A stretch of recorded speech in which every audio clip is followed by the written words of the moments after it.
Welcome everybody to our 6th consecutive Internet Party Anti-Spy Bill event. Today we are taking this truly global. Outside of just the Five Eyes, we are now visiting India, where 3 amazing academics and activists are here to speak to you about the future of surveillance, mass surveillance, and government intrusions on the privacy of citizens. In India, there is a mass biometrics program called Aadhaar, and that program is integrating with corporations to collect biometric data from Indian citizens. We know from WikiLeaks releases that the database has likely already been breached by the CIA. This unacceptable practice is likely to spread around the world. And if we do not help Indian activists to fight against this, we will end up facing it in our home countries. So tonight I am very, very pleased to be joined by S. Prasanna, who is an advocate who's been working on the challenges to the Aadhaar project since the beginning. He is a key figure in the legal challenges to the project and a supporter of the Rethink Aadhaar campaign. I'm also joined by Dr. Usha Ramanathan, excuse my pronunciation. She's a legal scholar on social justice issues. She was the first expert to really understand and explain to citizens the true nature of this program, its implications for civil liberties and democracy, and its surveillance potential. We are also joined by Dr. Gopal Krishna, who's a public policy and law researcher and columnist. He did his PhD from Jawaharlal University in New Delhi and is the convener of the Citizens Forum for Civil Liberties. Thank you so much, all of you, for joining us. I would like to start with Prasanna, who interestingly is a tech expert who then became a lawyer. And he's going to tell us a bit more about the tech implications and the legal implications of this program. Welcome, Prasanna. Thank you, Susie, for having us here. So the Aadhaar program started in 2009. In fact, I have a computer science background, and I just switched to law in 2010, and I got interested in the project. I know Dr. Ramanathan was researching on it, writing about it, and I started assisting with her work on that because I saw that there were certain fundamental problems with this project. So this is a project that envisions sort of collecting biometric and demographic details of all Indian residents, collating and aggregating in one central database. And it also contemplates online authentication for every time somebody had to establish their identity. So a unique number, a 12-digit number is assigned to every citizen or every resident. And the very personhood of each of the residents is just reduced to that number, which is linked to the biometric that is centrally stored. So this particular program was started in 2009 under the chairmanship of somebody called Nandan Nilekani. You would have heard of Infosys, software tech giant based out of India, and he was one of the co-founders of Infosys. He's in fact currently back as chairman and CEO of Infosys. So it started under his chairmanship, and it continues to roll on. So we are told that nearly 99% of all Indian residents are already on the database. So the 3 of us here and a few others like us are the ones that are still holding out. We've not enrolled ourselves into the database, but 99% have been mocked up, to use their own terminology. So for me, when I looked at the project and after hearing and reading about this from Dr. Ramanathan and others, So it was clear that this is going to fundamentally change the nature of the relationship between a state and its citizenry, where you had rights. So you had rights as a personhood, you had your personal liberty, etc. Now all of those rights are now going to be subject to what the database says about you. And there are a number of problems with it. So in fact, legal challenges here started against this project from 2012. So some of them were filed in the High Court, some of them were directly filed in the Supreme Court, and all of them were then heard by the Supreme Court together as a batch. In India, the Supreme Court of India has jurisdiction even to hear original matter, not just appeals, especially in cases where fundamental rights are infringed. So the Bill of Rights chapter under the Indian Constitution, we call it the Part 3 fundamental rights. So every time a person complains of a fundamental rights violation, he has locus to maintain that petition in the Supreme Court of India directly. So Supreme Court started hearing these petitions in 2012. And it quickly realized that there are far-reaching constitutional implications in the project. And therefore, from 2013, Supreme Court has had occasion to reiterate 6 times that Aadhaar, the insistence on Aadhaar identification cannot be made mandatory for any purpose. So the larger challenge of the constitutionality is yet to be heard. I mean, I'm not sure if you are familiar with the way Indian Supreme Court works, but pendency in our courts is huge, and about across all courts of India there are about hundreds of millions of cases pending, and Supreme Court is also burdened with a lot of pendency, and therefore, I mean, when this kind of project where there are a lot of technical nuances as well as a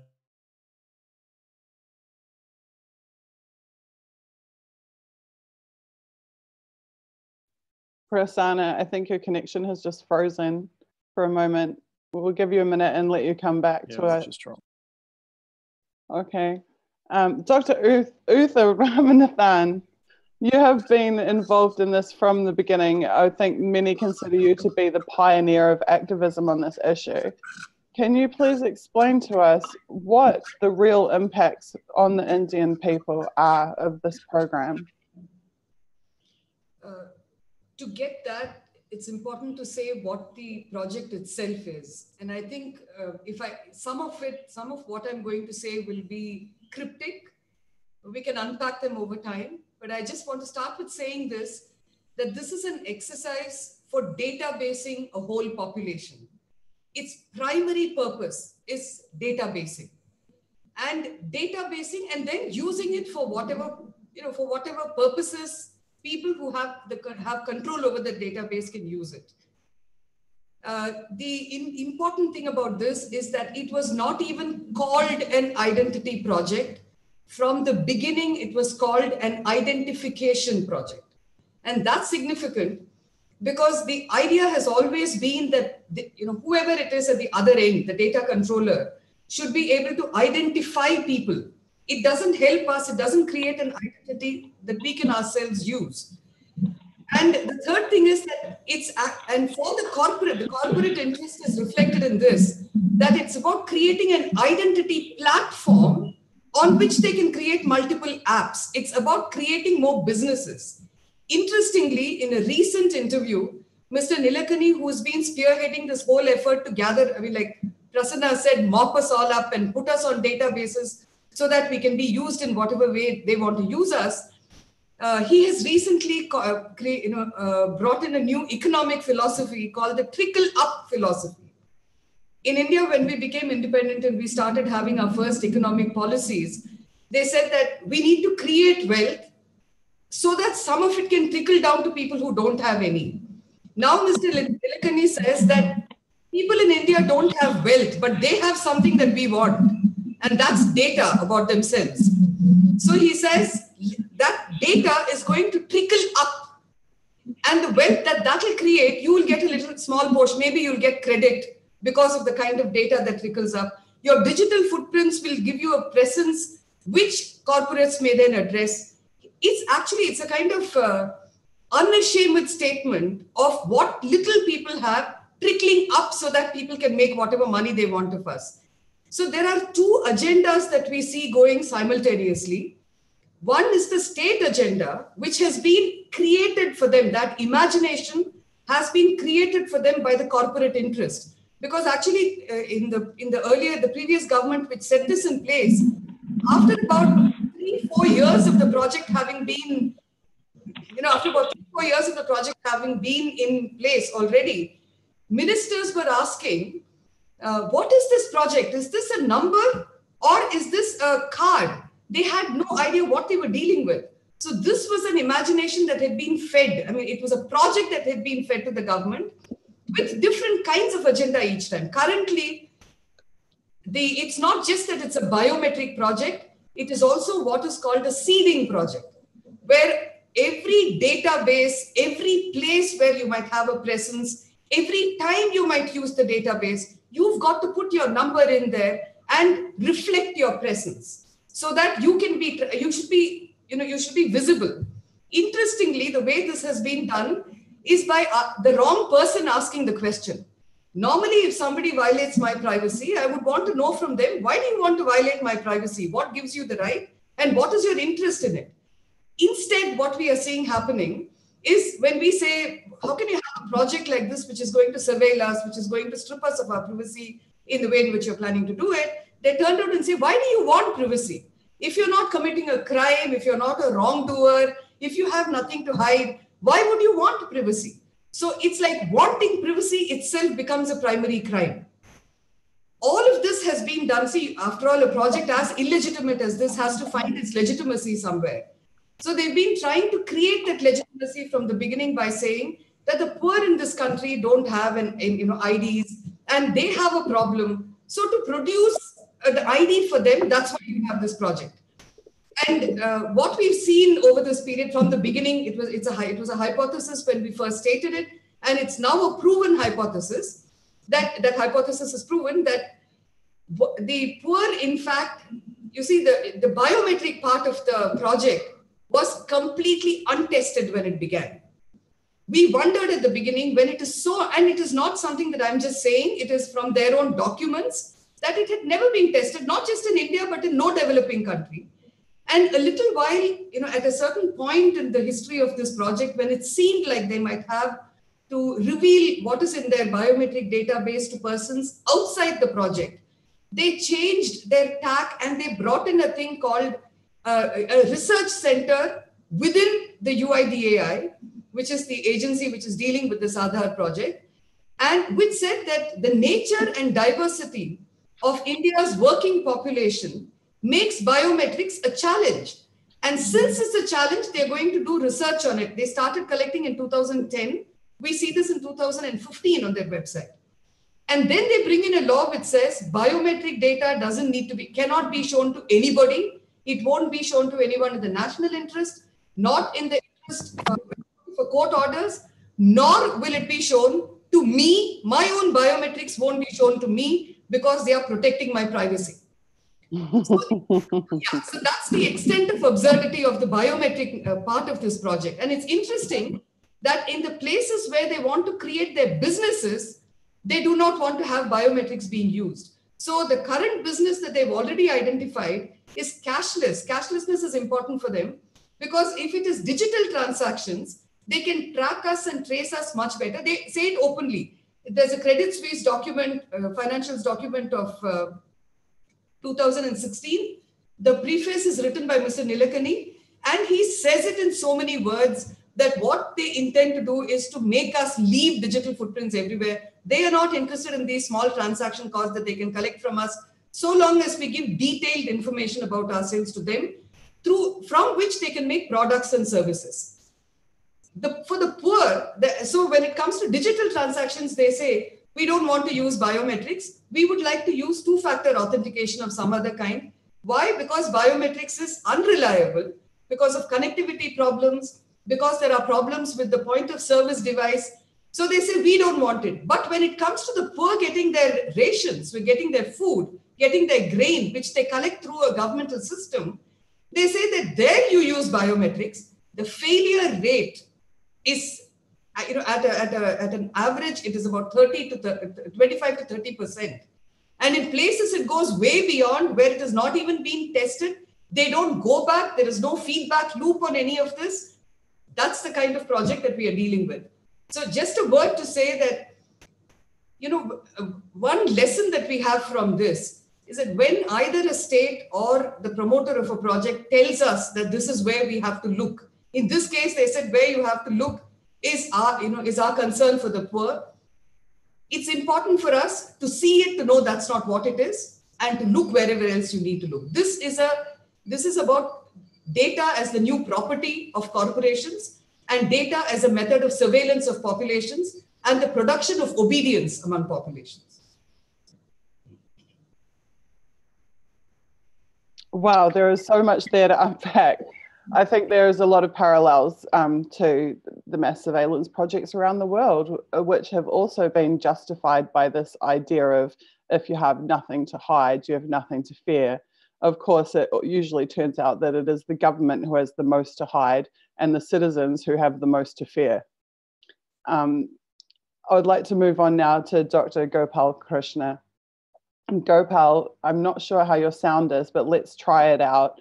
Please, if you could tell us about your involvement in activism on this issue.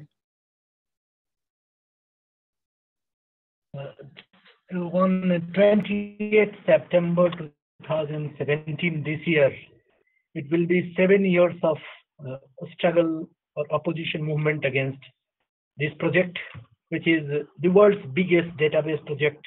Actually, it's called Centralized Identity Data Repository of Unique Identification Numbers, which is branded as Aadhaar. It is the 21st century version of the Panopticon. Actually, Aadhaar or UID is the brand name of the Panopticon. You began by saying, Susie, that this program you are doing outside Five Eyes Alliance. Precisely, this is very important to mention because this is a surveillance project. This is a military project, and this is based on profiling, which can lead to huge violence anywhere and everywhere, wherever such profiling, digital profiling and biometric profiling is happening. Although it has been said that officially the program started in 2009, but there are sufficient documents to reveal that this is an emergency architecture which began when there was an emergency imposed in India in 1975. Because of though there is need for more research on it, but this was also said during the course of arguments in the Supreme Court that the project started long back. But it manifested itself and its various facets have come to light now. This is actually now being promoted as part of e-commerce and e-governance. In the name of e-commerce and e-governance, they want to converge every pre-existing database. That convergence of database is meant to ensure that private sector economy, public sector economy, and the citizen sector economy is converged. After this convergence, it is only the private sector, which is the commercial sector, the corporate sector, which remains. As I said at the outset, that this is actually an invitation to violence over the entire population. There will be there has historical parallels that wherever databases have been stored, those databases have been stored for violence against populations. This happened in Germany, where the IBM was given the task of doing census for the German population, and that same census data was used for profiling the Jews, and the concentration camp happened, and the genocide happened, and the Holocaust happened. These companies are again involved in this project. We trace that this is part of the international financial institutions and the global military alliances which are at work, and there is documentary evidence to prove that. Earlier, how does alliances like Five Eyes get operationalized? In the case of UID Aadhaar project, we see that it is getting operationalized through companies like Accenture, which is a US company, Ernst & Young, which is a British company, and Safran Group, which is a French company. These companies have they are in the process of registering every Indian resident who has lived in India for at least 182 days. They want to register, and they are taking this biometric data and demographics data, and each Indian resident is supposed to pay them at the rate of ₹2.75. I don't know what it will translate in the currency terms in New Zealand, but the data is also being given by the residents, and the payment is also being done by the residents, which is quite a bizarre and strange situation if one looks at it. This project is not happening only in India. It is not a project in isolation. We know from the World Bank e-Transform initiative, which was launched in April 2010 in Washington, that this is being executed in 14 developing countries. When these 14 developing countries are the guinea pigs for this experiment. We know that this is unfolding in Nepal. This is happening in Bangladesh. This has already been successfully implemented in Pakistan through the National Database Registration Authority. And the WikiLeaks revealed that the entire database has been handed over to foreign agencies. We know that the citizens' database of this has been stolen. We know that before the Hosni Mubarak government fell down, the entire citizens' database was handed over to foreign agencies. These databases are, once it is prepared and ready, it is ready for sale. Yeah. I'm really sorry to interrupt you, but two things. First of all, please try to speak really slowly for me so that New Zealanders can hear what you're saying, because it's so important. But secondly, did you just say that this database has already been implemented in Pakistan? Yes, it has been implemented in Pakistan, and it was implemented by National Database Registration Authority, which comes under the Home Ministry of Pakistan. Okay, and so it is a coincidence. It is, yeah. Sorry, the reason I ask, Pakistan has had an active, maybe not now, but had an active US drone program operating in it for years. Yes, this is true.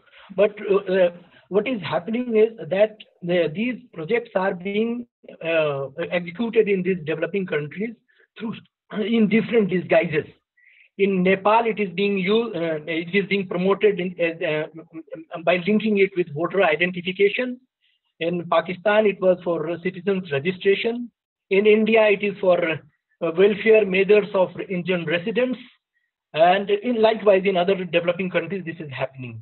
What is important, a very important moment to note is that when this project was unfolding under the chairmanship of the former chairman of the Unique Identification Authority of India, Mr. Nandan Nilekani, he and the Pakistan office bearer of the National Database Registration both were awarded at the World Identification Congress in Milan in Italy for the exemplary work they were doing. What they were doing was actually contrary to what the Ace of Fables said. The Ace of Fables said, don't put all your eggs in one basket. This project is telling us the contrary of this ancestral wisdom, that put all your eggs in one database. And then whatever happens to one person, whatever goes wrong with one, actually it goes wrong with the entire database. So this project is not a project which will ever come to an end, because residents will keep taking birth and the registration will continue. This is an eternal project. This is an eternal surveillance project. This 21st century version of the panopticon is reaching those areas of human life and human mind which has hitherto been not reached so far. The project is actually a marriage of the digital fingerprint and the biometric footprint. The Aadhaar Act, the law which is to ensure the operationalization of this project, this law defines biometric information as fingerprints, iris scan, and other biological information, which includes voice samples and DNA. The government of India is already in the process of bringing in a DNA profiling bill. So this project is not a project in isolation. This project is linked to every existing databases. And also actually, this is a subset of a larger universal project, which in India we know as public information infrastructure. This public information infrastructure wants to tag every institution, every plant, animal, everything imaginable. They want to number them, and they want to number them and link them with the UID Aadhaar database. They not only that, even the voter identification ID is being linked with the Aadhaar number. So this unzinching project which is unfolding is an unending project, and this is a guaranteed revenue flow for these companies which I named, like Accenture, and Ernst & Young and Safran. These companies are keeping, as per the contract agreements which came to light, these companies are keeping this data as per the contract agreement for 7 years only. In electronic age, 7 years or 7 seconds means the same thing, or 7,000 years or 7 lakh years, it is the same thing. So in fact, the entire Indian population has been taken for a ride through massive misinformation campaign. This project has met massive opposition, even within Parliament. The Parliamentary Standing Committee on Finance had questioned it on several grounds. It had cited why developed countries like UK, Australia, China, France, Philippines, they have all abandoned such projects. They have quoted the London School of Economic Study, which recommended abandoning of the project. In India, the UK example was cited when this UID Aadhaar project was initiated. But now, after UK abandoned this project, they forgot to mention in India now that example of abandonment is not mentioned. Suji, am I clear?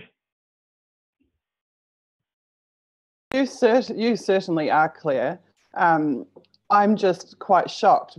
I've only been studying this for a few weeks, but the implications of what you're telling us are massive, massive. So I already understood the implications from a technical perspective because I do have a technical background. But what you are telling us is that this has already been implemented in multiple countries, that the governments of those countries have sold it on different pretexts, but actually to achieve the same purpose, correct? And that it is not just humans that they want to catalogue. They in fact want to catalogue, as you said, every living being and everything in the country. Yes. I find that shocking. I find the implications of this database having been implemented in Pakistan are horrific, because we are at, I believe, our third anti-spy bill event. We had the US drone program whistleblower Sean Westmoreland, and he talked specifically about how cell phones are used for targeting in drone attacks and so-called signature strikes. And I know that Indian activists have been particularly concerned that now telecom providers in India are collecting biometric information and tying it to SIM cards. And there is now talk that in early 2018, SIM cards will not be sold or provided to customers in the absence of that biometric information.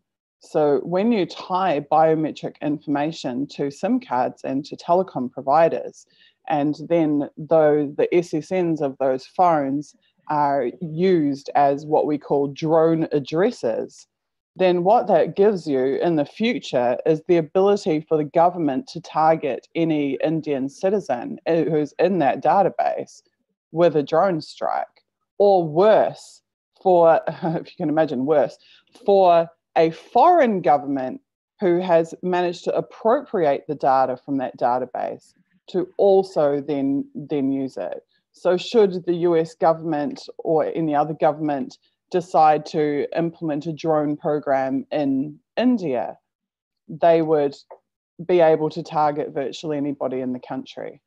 And that's appalling. So one of the limitations on the signature strikes currently is that they know which SSNs they want to target, but they can't tell necessarily which person is in possession of that handset. Use of this database would mean that they would be able to target individuals because they have tied the biometrics to the SIM card.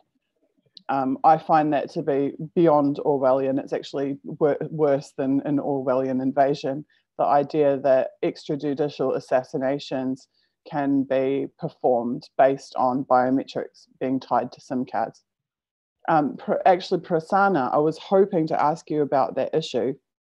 I wanted to ask you specifically, what are the types of biometric information being collected?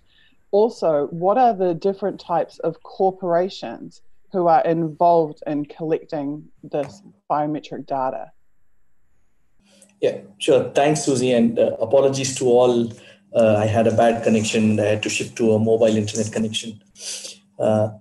So before I answer those two questions of yours, Susie, I just wanted to add to the last point that you just mentioned, the dangers of having a database like this, and that is universal, ubiquitous, and wants to be the identification mechanism for virtually all transactions. Right. So, in fact, some of the dangers, I mean, extrajudicial assassinations and drone strikes are probably, I mean, a little bit of time down the line, at least as far as India is concerned, hopefully. Right? But there are certain dangers that we already see and are experiencing. So, one is that there is a directive to link all bank accounts with Aadhaar. So this is an innocuous notification that says, see, you've got to link your bank accounts with Aadhaar. The next innocuous notification is going to be that the bank will have to periodically check for the validity of the data against the Aadhaar database, because we know that is the most up-to-date, and that is because the very vision of the project is that you will need to update all your data only at one place, and that is the Aadhaar database. So think about the implications this is going to have. So for every transaction virtually, so once the Aadhaar database data is shut down or locked or omitted for any reason that the government deems appropriate, right? It may just be a feeler sent to the head of the UIDAI from the government, right? So when somebody is put in jail, or when somebody is extrajudicially assassinated, etc., there's a lot of hue and cry that happens. But however, if somebody's property is appropriated in a manner like this, for instance, somebody's bank account is shut down, somebody's mobile telecommunications are shut down, so all of his liberties and property is taken away. So this is a danger that is no longer in the category of a potential danger. It is something that we are seeing now. There are already news items where people have been appropriated of their money, their accounts being frozen incorrectly because of ID theft. Now it is happening because of ID theft, and tomorrow it will happen because of government sabotage, which is what the Constitution militates against. If we had to trust our government for everything, then we needn't have any written constitution and limits on their powers at all. Right? So these are the kind of dangers that we are faced with right now. Thankfully, I think we have a very good case in the Supreme Court. The final hearings are going to happen in November, hopefully. And the case is simple. So this is a project that, that fails the residents, whether or not it succeeds or fails. Right? So it's clear that it is actually failing a lot of residents and citizens now when it is not succeeding. For instance, the biometric deduplication algorithms that they have, that seems to have a lot of false positives, and there are 150 million people who are unable to get onto the database right at the beginning. When you're not able to get onto the database, you are excluded from accessing all other services of the state, including now, for instance, to have a bank account or to have a SIM.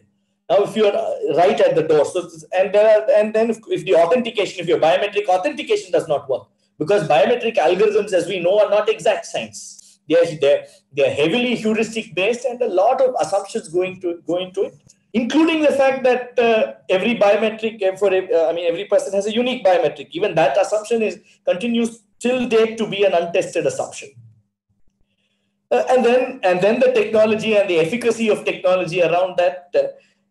For instance, there has been a freedom of information request to get the algorithms and the service level agreements that the database authority has with the providers of those algorithms, which, the providers of those algorithms are L1 Entity Solutions and Accenture, which we know have been working very closely with the CIA and other intelligence agencies. Right?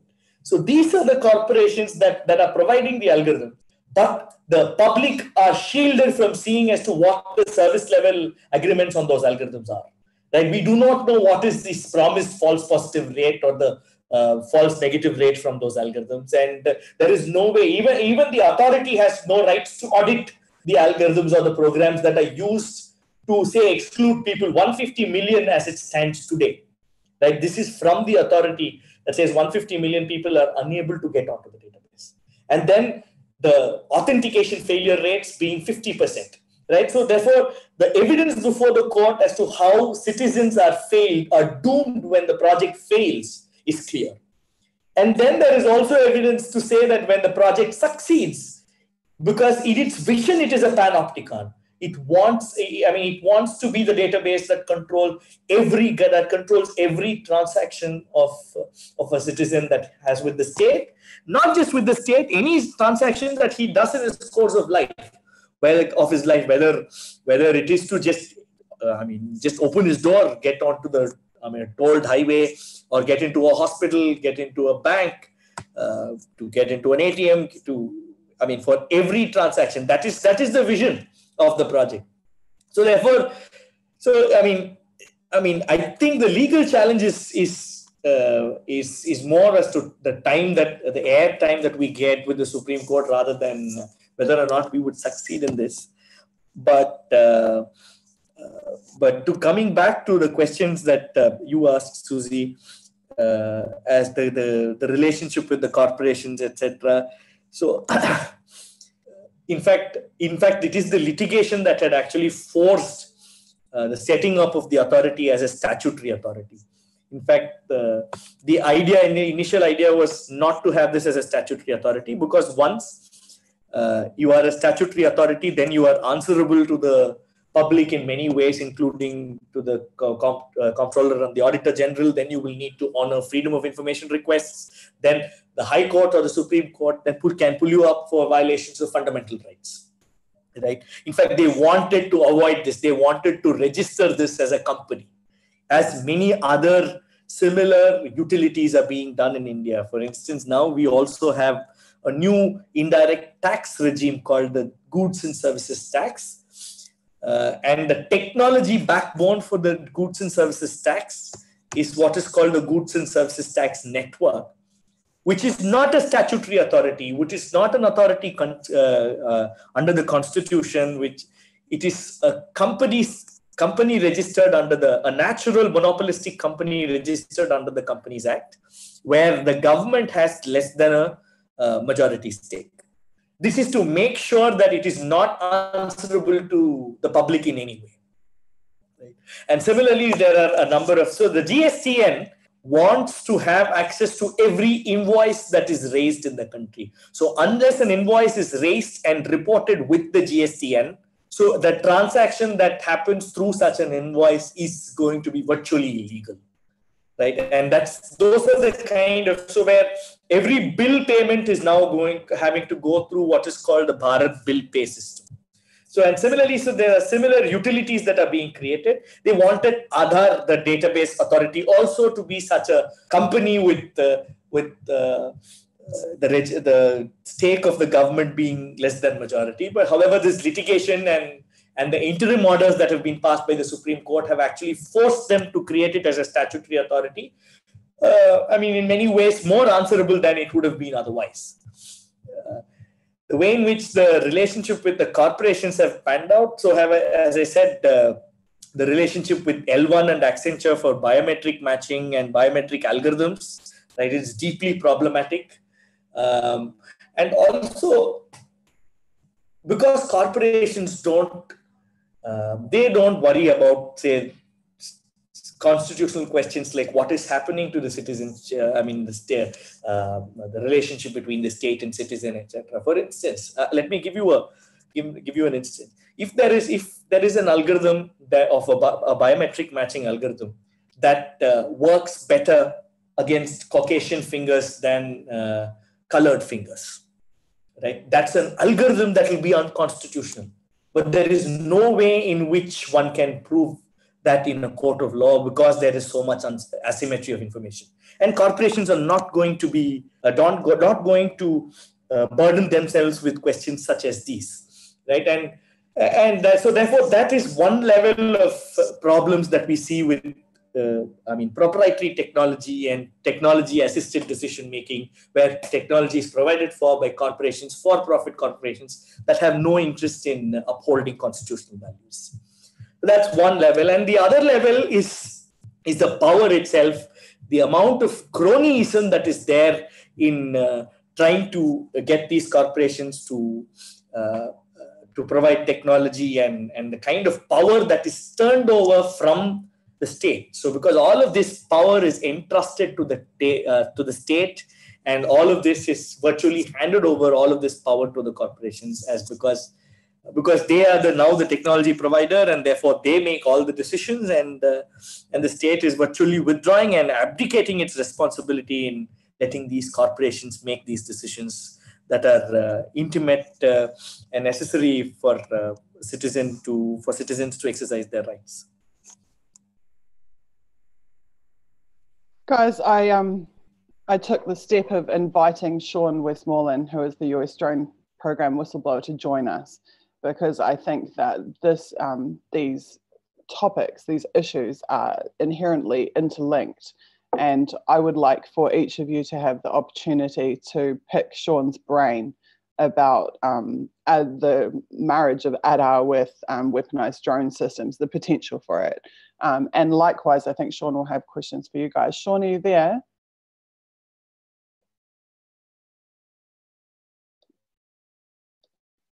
Oh, Sean, you're muted. Okay, can you hear me now? Yeah, thank you so much for jumping on at such short notice. Thanks. It's like 2 a.m. here. But yeah, from what I was listening to Prasanna say, many good points. There's definitely issues with biometrics. I don't know if you've covered facial recognition, but there have been studies done that show that they're also racially biased, in the sense that it's more difficult to get accurate reads on people who don't have white faces. I kind of view the development that you're talking about, as far as this development in India. It's really the same problem that we've always kind of looked at in this informational asymmetry with, I don't know how, to the extent that they are networked with the US as far as India goes. But informational asymmetry in banking, informational asymmetry and really any of the businesses that are brought into countries that are that have been colonized, it's always been used as a weapon against the country that is happening too. I've got a huge problem with that. I have a huge problem with these biometric databases and smart cities, and I kind of view it as a way for the people in power to maintain power, and prohibits people from being able to gain leverage against them. So I applaud you guys for fighting that. I think it's definitely something that needs to be debated. And as far as biometrics in Pakistan, look, I mean, I don't know how familiar you are with the drone program or what happens behind it, but as far as the analytical side of things, there's programs that will pilfer through all of your metadata and go into your social networks, look at it's called link analysis. It's looking at the different people that you know, how frequently you meet with them, all of that. There's this thing called e-biometrics. So rather than say fingerprints or whatever, it's actually looking at the signature of your typing cadence. So every time you type on a keyboard, everybody has a specific cadence that they type, and they can algorithmically look at that and find out who that is. So anonymity is really something that's difficult to achieve nowadays for anybody who's on an anonymous computer that has no name attachment or anything to that. Within a few minutes of typing, they would be able to find out who you are, assuming you don't mask it. But yeah, I mean, basically, it's safe to assume anybody who's ever raised their voice has a profile on them, and it goes within this thing called the disposition matrix, which just creates these. It's kind of like the back end of Facebook. Like if you're let's say you're a Christian, it would look at your religious preferences and find out what denomination you are. If you're gay, how gay are you? All of this stuff. It's all there's an obscene amount of data on you and your behavior online that most people are never aware of. I mean, the election 2016 in the United States was pretty much decided on by a company called Cambridge Analytica. And they were able to use this thing called psychographics. So, I mean, that was something that, I'm not sure if they really had in prior elections, but they didn't necessarily inform the public about the fact that they were looking at all of their back-end data, and they were using this thing called Ocean, which is like openness. I think I don't remember what it's several different words between openness and neuroticism. And what they found is, people who are neurotic, like they respond better to like rational arguments, as well as arguments coming from a place of like threat. So they'll tailor ads on Facebook specifically to those people. So, I mean, in the United States, one could make the argument that, democracy was undermined by Facebook and Cambridge Analytica and the Mechanical Turk. So the way it was done was there's this thing called Mechanical Turk. It's started by Amazon, but it pays people based on clicks and all of this, like, these sort of like data work tasks on social media, and they were able to take the information or the data from them, and they were able to use it for their set. And in all, I think they got about 30 million people's information. And I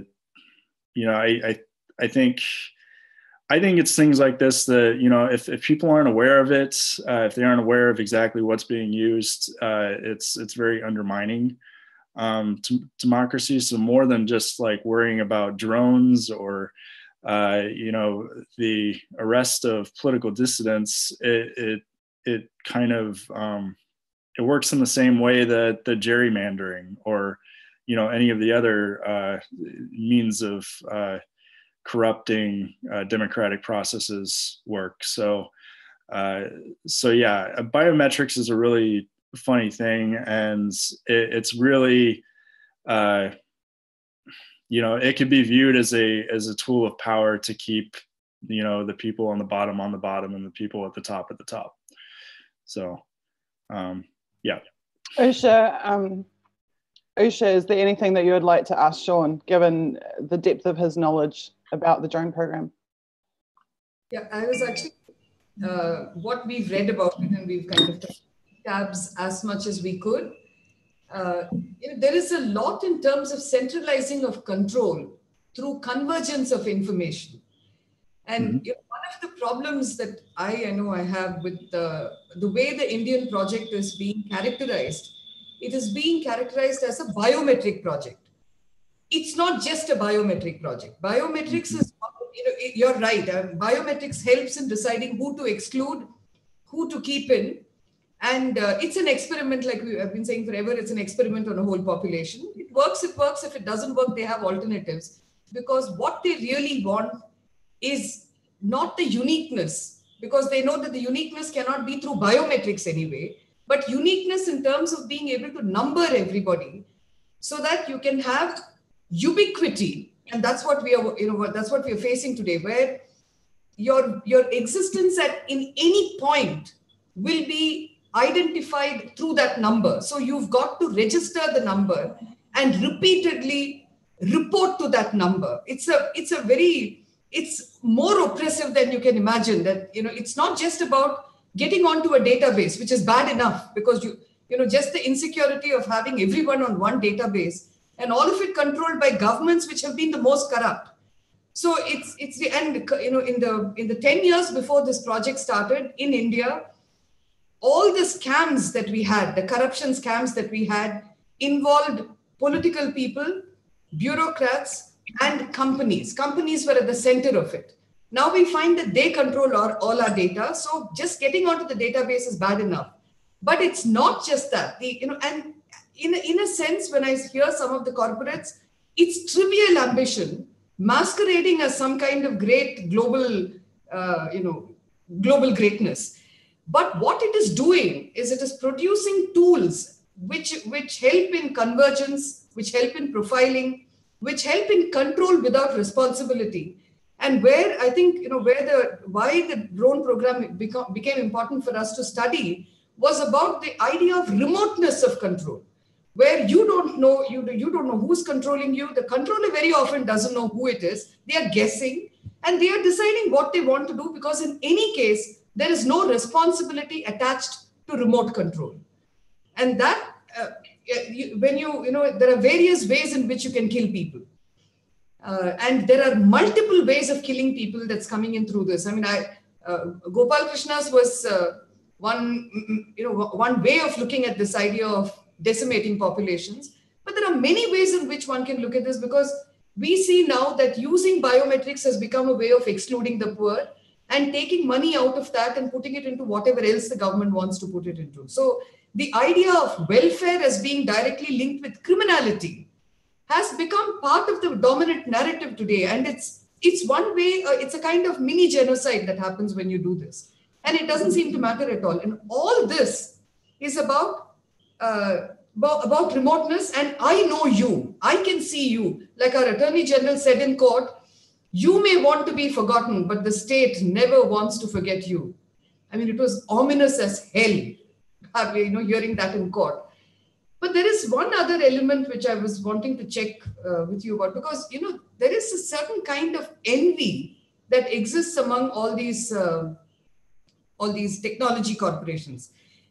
Much of what's happening now in terms of political ideology is not very new. We've had this being talked about for for over a century and a half at least now. But in terms of technological experimentation, not possibility. Actually, many of these things are going to be improperly possible, and therefore there will be all kinds of errors and whatnot. But about just the idea that it could be possible and the anticipation of experimenting with this technology, that's brought in a lot of envy among people who have not, who are not Google, who are not Facebook, who are not WhatsApp. And these guys got in early, they've got all the data, they are doing whatever they can. So in India, for instance, you have this bogey that has been raised about digital colonization, saying, it is Google and Facebook and whoever. So what is the alternative? The alternative is not doing away with colonization through data. The alternative is allow us to colonize our own people's data. So this idea of sharing the world's population among the powerful seems to be an imagination that has completely caught on. And it's been such an easy slide from citizenship to subjecthood. It's just been, and in extraordinary things like drones, where you can decide who the good guy is, you decide who the bad guy is. You can kill him from there. If you make a mistake, if you get caught out, maybe you say sorry. But then you're not in a jurisdiction where you need to even worry about all of this. In India, you're not in the jurisdiction because they don't make laws connected with this. And interestingly, in the UID project, the Aadhaar project, the only people who can take action if any kind of breach occurs in the implementation of this project or in the use of this project, the only people who can do it are the authorities themselves. So if I am affected, I have nowhere to go except to the person who's possibly the first offender. It's a really weird world that we are entering. And when I read some of the books around drone technology and the use of drone technologies and the killing of various peoples in different parts of the world, it seemed to me that keeping yourself outside jurisdiction is one of the necessary elements of this kind of project running.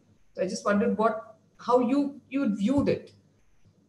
Well, I mean, from my purview, as far as drone technology, you've absolutely hit the nail on the head. I think one of the main motivators is this ability to diffuse technology or to diffuse the responsibility for killing. Because in any given mission that goes out, there's about 180 people that are involved in every single part in order to make that strike actually happen. And in that process, you have specialization. Well, if you read Hannah Arendt and The Banality of Evil, you'll find that concentration camps were highly compartmentalized. You had people who were registering people getting into the trains, and you had individuals doing these very narrow tasks all throughout the thing, and that's how they convinced a highly educated population to commit atrocities such as this. The thing is the Germans aren't the only people to do that. That's something that's prevalent in every military around the world, and especially when it comes to aerial warfare. Another one of my concerns is, China just implemented this the citizenship score thing that's happening. I mean, what you were talking about is having this registry, so you have a number that you can basically go and look at every single individual, and I know everything about you, you don't know anything about us. I think one of my favorite Black Mirror, I don't know if you've watched a sci-fi dystopia called Black Mirror, but there's it's season 3, episode 1, where you had the people swiping, every time they met somebody, and giving each other stars. I mean, you also have this potential for social manipulation that is pretty unprecedented in history, I would say. So as far as digital colonization, I think there's always been an element of that. I mean, who are the main tech developers in the world? I know India, for instance. I mean, I'm not sure how familiar you are with network-centric warfare, but I know there's quite a few documents that come out that are on the internet talking about the Indian program. I mean, this is something that's happening all over the world, where basically automation of warfare starts with with network-centric warfare. It's the diffusion of responsibility into narrow tasks that you can have each person doing, a set number of tasks, and then it's easier to find out what their responsibilities are, all of the things that go into it, and you can replace each of those tasks with algorithms eventually. So this the distribution of the responsibility of killing, not only across agencies or across roles and responsibilities, but nations, I mean, obfuscates the responsibility for killing even more. So, I mean, in any given mission that's happening in Pakistan or Afghanistan or Yemen, I mean, you could have, somebody from Canada or somebody from Great Britain, somebody from Australia, performing tasks that ultimately lead up to that strike that happens. Well, what happens with automation is that gets more and more localized. And I don't think that these these processes necessarily make the decisions more accurate, particularly when they start getting rolled out into the large scale, because then you're talking about bandwidth and it just gets more and more technical. I mean, Murphy's Law is something we have in the military, and it's basically like, anything that can go wrong will go wrong. And as things become more technical, the potential for things going wrong increases. I mean, you had a story that came out like a few months ago about how they got this chat robot, and it just turned into a racist, and I mean, it's just there's a lot to be concerned about, and I don't know if I adequately answered anything, but yeah.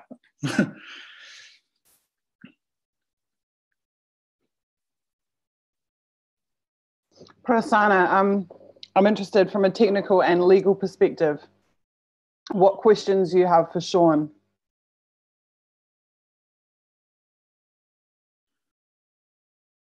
Can you hear me, Prasanna? Yeah, sorry, I was on mute. Yeah. So one of the questions was that,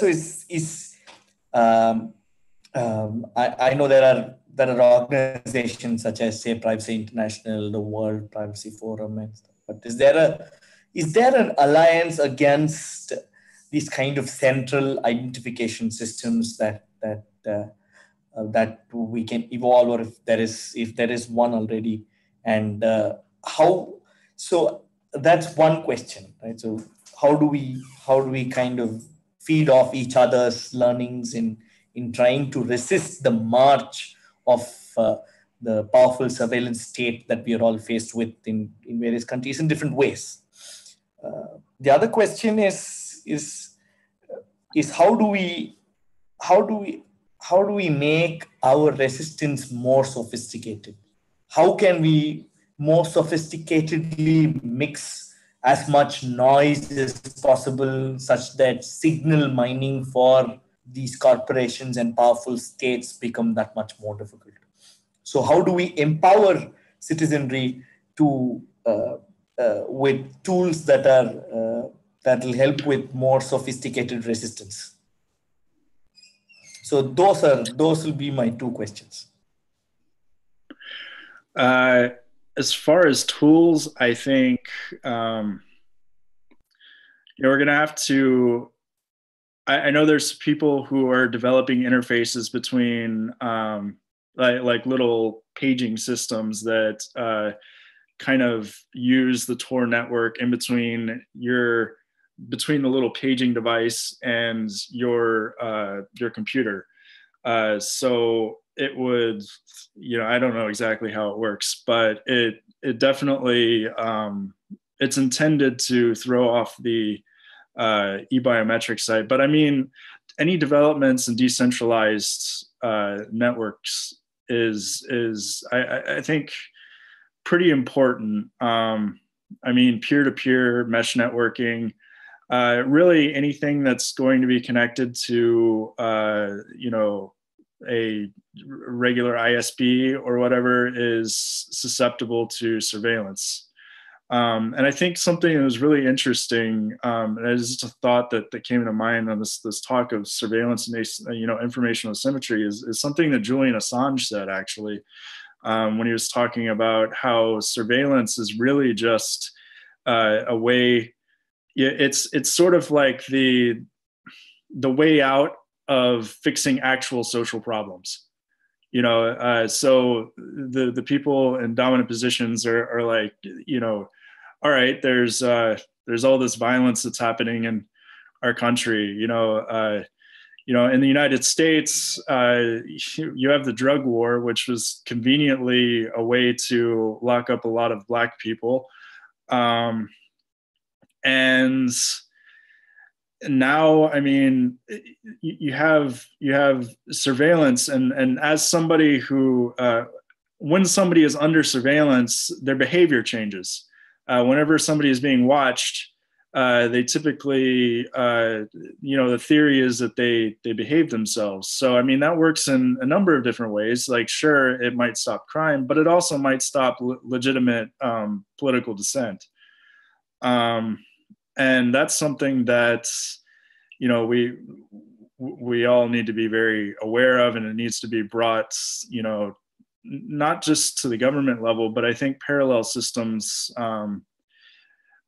really civil society needs to be working on this. And I see a lot of deficiencies in, the technical understanding of organizations like Transparency International, or, just any of these organizations like Human Rights Watch. I mean, it's so hard for society to stay, ahead of the game. Like, they're always 3 steps, 4 steps behind of the actual technology that's developing. So, I mean, if I had the answers, I would probably, be in a different position right now. But I think really finding ways to get people to brainstorm about that is really important. But I think we could definitely start on a technical level by finding ways to decentralize communications as much as possible. I know quantum computing, quantum internet is developing quickly, which means that we should be, in turn, developing quantum encryption and finding chat platforms that could utilize these methods. I don't know how viable that is. From the last thing I checked, the D-Wave quantum computer was the size of a small room. So, I mean, we gotta, yeah. Usha, sorry to cut in. Usha, I'm very interested on the subject of activists being, or the threat to dissent, political dissent, and activists being targeted. I am aware through our mutual friend Rita that there has been even deaths of Indian activists recently. Could you please tell us more about this and about the level of danger already being experienced by activists in India? What's been happening?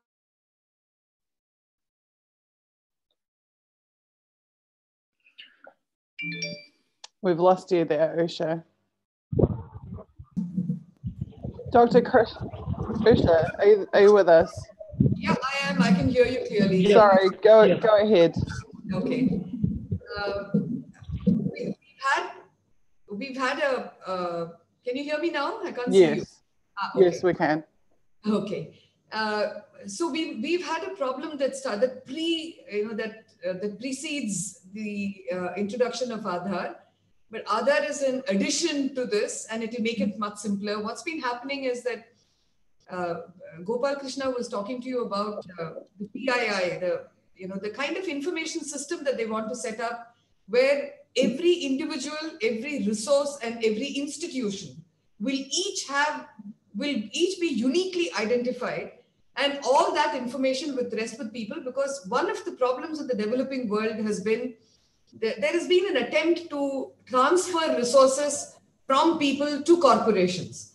So when I say resources, I mean like mineral resources, which require land and which requires the eviction of people from land. And it's been happening. It's been a kind of different kind of colonization that's been happening over the past 50, 60, 70 years. Ever since decolonization of one kind started, another kind of colonization has started.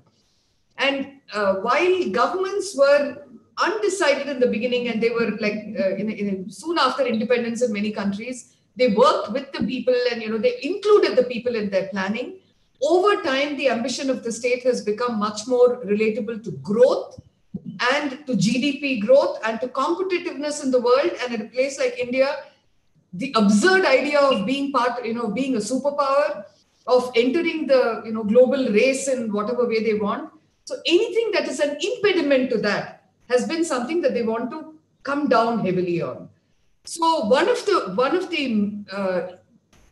ways in which they've done it has been through use of criminal law, where almost every activist who's been in the field, a lot of people who are affected people who are evicted from their lands, they all have criminal cases against them, and they have to keep answering these charges. When the Right to Information Act came in and people started asking for information from the government, the right to information activists were attacked, and we have a large number of martyrs to this process. Now, in the next round of things, what they've been doing is to make sure, to find various ways by which you won't have any resources which you can deploy. So people who would get money to do research from, on various kinds of things and for activity in those areas are now being told that these are all political activities. And anyone who has had any kind of political activity in what they are doing, we're going to cancel their registrations so that they can't receive any monies. It's been easier for them to do where the monies that are being received from foreign sources. But they are also cracking down on people who are getting local resources so that any opposition to state planning and for the handover of resources should not, there should be no opposition, that they should be able to crack down on it. UID, Aadhaar, is the next step in this whole exercise. Because, for example, just as an illustration, they have retained, even in the law, which means that they are openly stating this, they've retained the power to disable and omit any number. So they make the number ubiquitous, they make the continuation of any service and your presence in any of those places reliant on your number being there. And then they cut the number off, so that you can't function at all. So these become easy ways. The idea of criminality and the idea of who decides what is criminal is accompanied by that they are beyond the law, that the law does not apply to them. It is there enforcing the law on people. But interestingly, this has also been a time with technology coming in. It's also been a time when where the government has been acting like they're not just above the law, they can be as illegal as they want and nobody can question them. So, and this has happened, in India, we say coercion, lawlessness, and flagrant contempt of court have been hallmarks of this project. So if you add that to the way they are cracking down on activists, it's just one step away. And it's, convergence of data is what they want. To give you one illustration, we have a nuclear power plant that's being located in South India. It's called the Kudangulam project. And they've charged people there, by the thousands with sedition because people have been protesting there saying, don't locate this plant here. It's going to destroy our lives. And there's no, you want it, you take it to your backyard. But actually, they haven't even been saying that, quite honestly. They've been saying no one should be subjected to this. Now, all of them have been, so as a mark of their protest on, a couple of years ago, they took their voter identification cards and threw them into the campus of the local district administrator. Now, the administrator was furious because he said, the symbolic protest was this, that when we vote, we have, our voice is not handed over. We are just asking you to represent our interests. And if you're not going to do that, what is the value of this vote? So the administrator was furious that the people would dare speak like this to the administrators. And the newspapers reported that he had said that you should find out who among these people also have what we call ration cards. That is, people who are in conditions of poverty, who require assistance from the state in getting grains and getting basic food, food subsidies from the state. Now, he said, if they don't want this voter ID and if they think that they can protest like this, then we'll take it. Why do they want their grain either? We'll cut that off. Now, if you converge the data, it's as easy as just clicking a button to put people off. So when we are talking about civil disobedience, when we are talking about civil dissent, when we are talking about people who've been wronged, who are raising their voices, this process takes away any idea of ethics, takes away any idea of public answerability, takes away any idea that a people can challenge a state, and just gives that power over to the state. I mean, we are not heading there. We've reached there. Interestingly, Mr. Nilekani, who is the corporate person who's been involved in this, And there's a whole story to that too. But what he's been saying from the beginning, when he would be asked by various journalists, various kind of reporters about this potential for surveillance, he would say, no, this is not a surveillance project. I will not comment on it. Like his not commenting on it would take away what the fact is. So, refusal to speak it's not even a fig leaf. Yeah. Dr. Krishna, you have sat very patiently listening through all of that. I'm really interested in what your perspective is regarding this discussion, and also any questions that you have for Sean.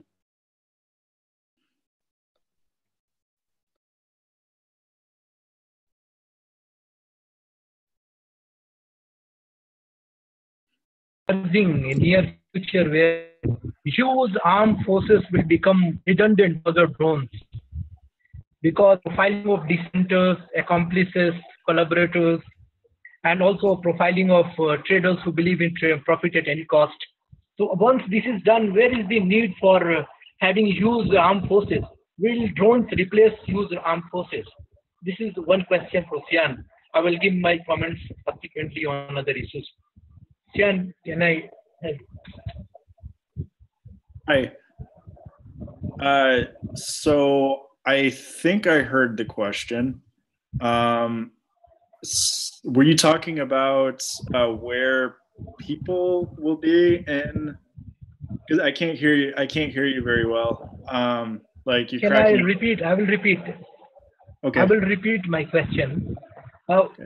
Will drones lead to a redundancy of armed forces, huge armed forces, after dissenters, accomplices, collaborators, and traders who believe in profit at any cost? Once they are profiled, where is the need for huge armed forces? So will armed forces, because of drones, will they become redundant in near future? So I don't think it'll be redundant in the sense that, I mean, right now, okay. So there's a lot of forces at play right now, geopolitical forces. I mean, you have international organizations like the United Nations, NATO, you have nation states, you have transnational corporations and private military contractors that operate over 100 in over 180 different countries. The thing is the use of force will always be relevant when somebody wants to impose their will on another against the other person's wishes. And despite having ubiquitous surveillance, people are always going to be able to evade it. I mean, people can shield their homes. People can create rooms where people could collaborate, and there wouldn't be any outside, eavesdropping or whatnot. You always have to assume that for every new technology that comes, there's always going to be, a technology to counter that new innovation. I think it becomes particularly dangerous right now in a time when you have climate change at a point where it's running away from us, and there's this population issue. And when I say population, you have over 7 billion people, all with their own way of doing things. With they're operating autonomously. It's very hard to control people and force them to behave in a certain way. I would say leading a nation's a lot like herding cats, because it's very difficult to, I guess, control a population per se. But what we were talking about was, once you have all the data on somebody, you could subversively control them. And I think to the extent that that would work, it might mitigate the need to bomb them. I mean, when you bomb somebody, there's collateral damage. There's also just negative optics, and I'm sure they want to avoid that at all costs. So we're also looking at developments in miniaturization of weapon systems, being able to assassinate people with little like bees, like robotic bees or whatever. And I mean, as long as people are not, they don't have neural implants, I think they're going to have their own will. And there's always going to be people who don't like the way things are going, and there's always going to be people who, and for very good reason as well. I mean, generally throughout history, I mean, government has been kind of, on the one side a liberating force, and on the other side an oppressive force. And it's liberating in the sense that it can bring, it can focus attention towards efforts to fix problems that are really difficult to fix in the free markets or whatever. But oppressive in the sense that as these businesses grow, they collude with the government, and they don't want to lose their power. The people at the top don't want to lose their power. So I think, I don't think war has been made obsolete. On the other side, I think the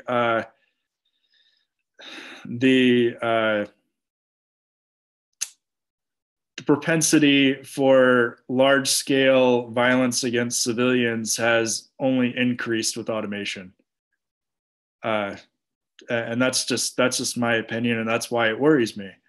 I mean, particularly when you're talking about drone technology converging with automation and stealth technology. I mean, the only reason you would need that is to penetrate air defenses, and for the missile defenses for countries. I mean, once you've done that, that makes interstate warfare somewhat viable. Now, imagine if you can make a drone completely anonymous, to where if it crashes, you can't trace it back to an individual country, and you don't know who's responsible. I mean, the potential for terrorist incidents has only increased with this as well, because I mean, you have for as much as I think the United States is definitely at fault for a lot of the violence that's happening across all the Arab states and Afghanistan and Central Asia, ISIS is also figuring out how to drop bombs from drones, and this technology isn't limited to state actors. I think something that we definitely need to be conscious and worrying about is the rise in private military contractors. These armed groups that don't have allegiance to any state per se, but to the financial interests of the companies that they serve.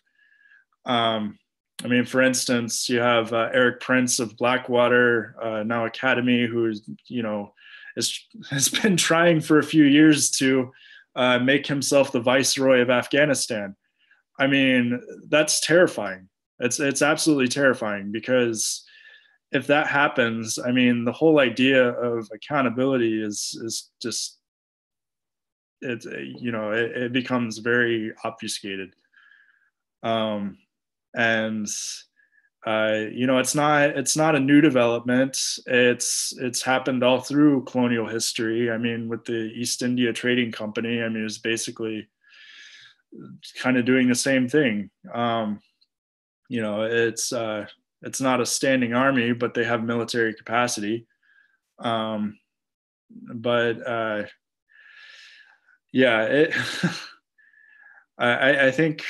think right now it's prescient to back this call for action against killer robots on a legal level, but also, we need to find ways to mitigate the stressors that lead people to, violent confrontation, as I would say, just a necessity. Otherwise, the military thinkers are just going to keep going and going until, we hit crisis mode. Usha, I'm very interested to know, we are, as I think you know, we're attempting to crowdsource legislation to curb some of the most heinous abuses of the spy agencies against New Zealanders. From your perspective, what should we be looking to implement to prevent this type of biometrics program being introduced in New Zealand? I'll still make the distinction between a biometric program and a databasing program, and maybe address the biometric first. I think for the biometric program, what is not being acknowledged anywhere is that if it's a program that works, it's one set of problems. And if it's a problem that works improperly, it's another set of problems. So what we are facing here, what we are seeing here is that biometrics is not something that just works. And especially across time and across populations, it's extremely unreliable. They call it probabilistic, but we are finding that it's got huge failure rates, which means that you're tampering with people's ideas, with people's identities, and it's not even going to help the state. It's not going to help anybody over a period of time. It seems like it's something that they can do. So I think an acknowledgement that biometrics is not technology. Biometrics is not just technology. It is about my body. And the body changes for various reasons. So if they don't acknowledge that, technology has this disconnect with nature, which is getting taken into projects like this. So I think we need to, that's one element of it. But if they were, for instance, to able to make it work a little better by, say, for instance, doing DNA fingerprinting, which perhaps is better than doing just fingerprints, or doing iris, or doing palm prints, or voice recognition, or even facial recognition, which is coming in now. If they were to do this and it will work, I think, the one thing that states seem to want is the continuance of states. Because if they don't have the idea of the state, you don't have the idea of a government, you don't have the idea of power. And like I was saying a while ago, the one thing that destabilizes some of these people, like it's happening with our corporations, Indian corporations are very upset that other corporations are overtaking them on what they want. So even if they want to retain a state like a state till some other political philosophy comes in and replaces the state with something else, they're not going to have anything in the nature of a state at all if they're going to make perfect systems which can get hijacked onto various other things. I just feel that in our discussion, the one thing that has gone missing is the role of many of these multilateral agencies. For example, I remember watching a video where Nilekani was speaking at the World Bank, and the head of World Bank, he was jumping with excitement because, he said, are you telling me then that if somebody is if a woman is at an ATM in Nairobi, I can sit here and I will know she is there? I'm like, what is this obscene excitement? But ever since, we find that projects which the World Bank gives, where they give any money, they make ID programs a part of every project. So it's become, the vice is being spread through agencies like this if it was not generated by agencies like this. So you have the World Bank, for instance, getting into into an agreement with L1 Identity Solutions, saying go forth into the developing world and give them all their identities so that you can have proper delivery of services. Now, this proper delivery of services is something that people want to control. They don't want it controlled by some remote technology which they have no control over. But the idea of democracy itself is meant to be undermined by this. So we have USAID, for instance, being a large part of this. We have Bill and Melinda Gates Foundation. Mr. Bill Gates is so keen on having cashless transactions because that's going to give them a certain kind of power over many of these things. He's in health all over the place, doing all manner of things and collecting data on all of that. Data has become something that so I think it's not just about warfare as warfare and with the military and with armed forces. I think that will continue. If you're going to look for a legislation that has to deal with this, the problem with asking for a legislation is that we shouldn't be asking for a legislation to control and put responsibility on these systems when they exist. We need a legislation that will prevent it from coming into existence. Which is what our constitutions are supposed to do for us.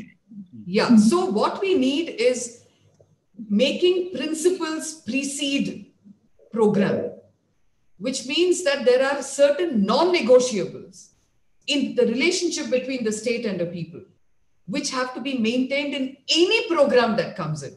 And no amount of fear-mongering, which is what many of these spy agencies are set up on. No amount of fear-mongering should take that, can go beyond those principles. If they want to have those principles breached, there has to be either a few new constitution writing, or there's got to be some kind of every street corner debate on this, where you have to have a really high threshold, which they have to meet to be able to breach even a little bit of this standard. So I think if we don't have something as rigorous as that, the collaboration that is happening in the collusion between states and corporations, I thought machines were soulless entities. But machines seem to have more soul than technology controllers and technology providers. So we have to look somewhere else for the soul of a country. No, we can't look for it there. So to me, the point you made is so important.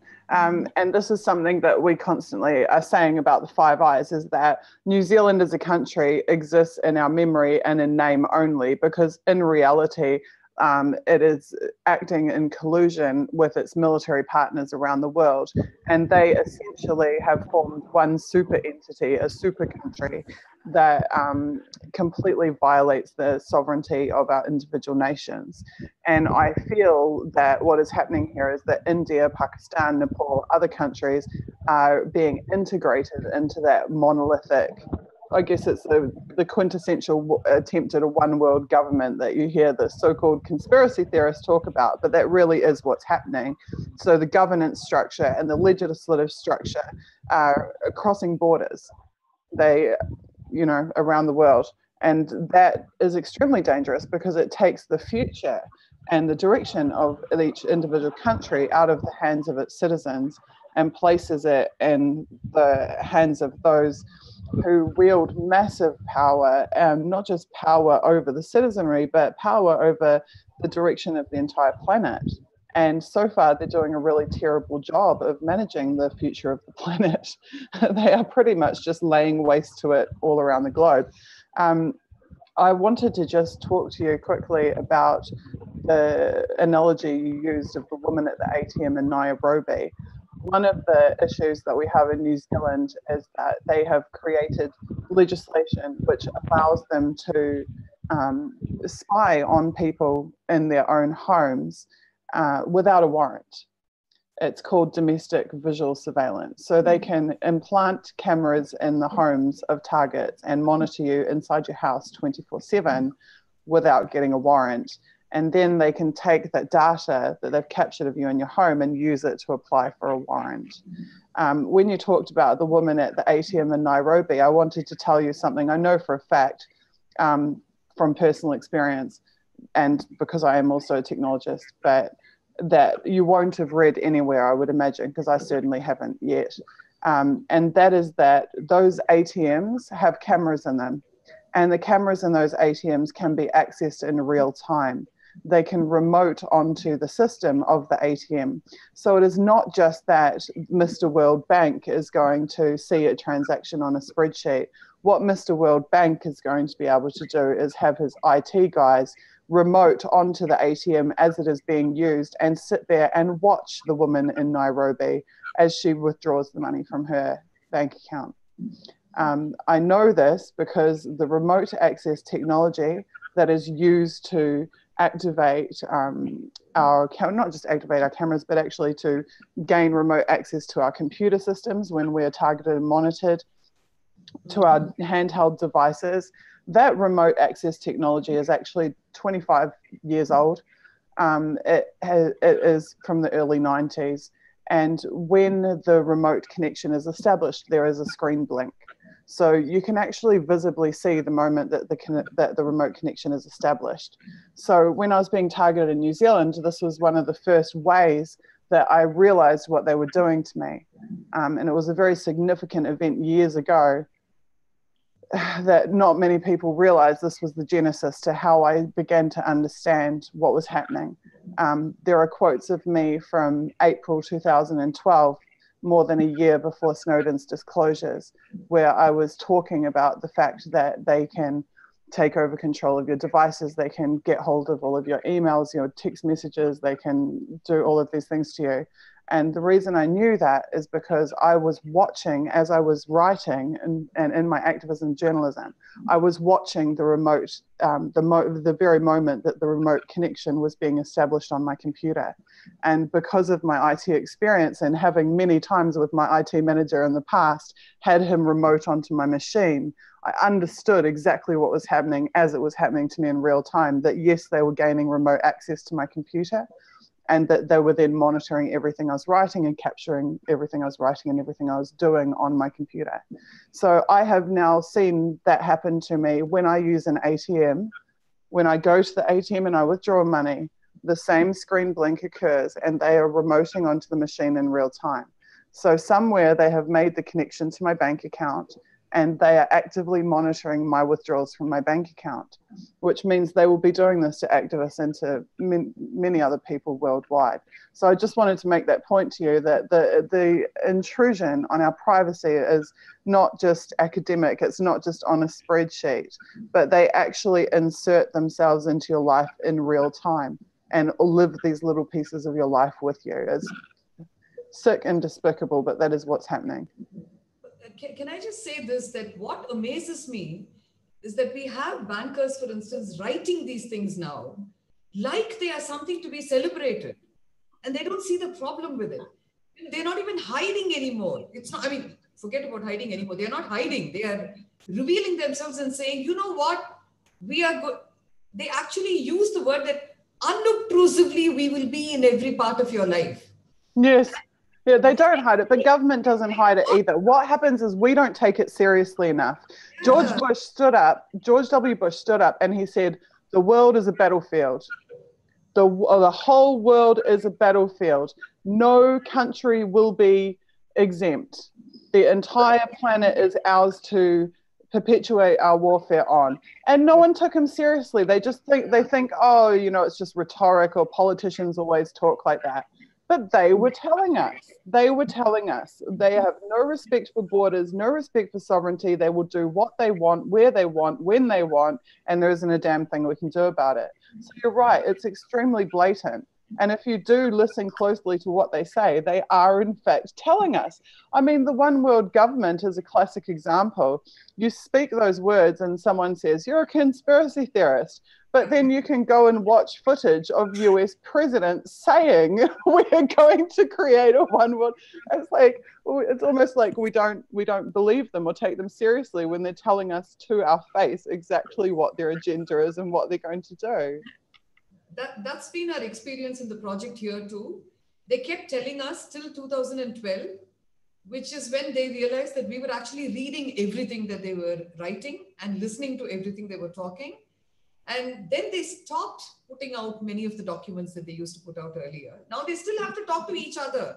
And because of, of the internet and because of YouTube, we get to know what they are saying.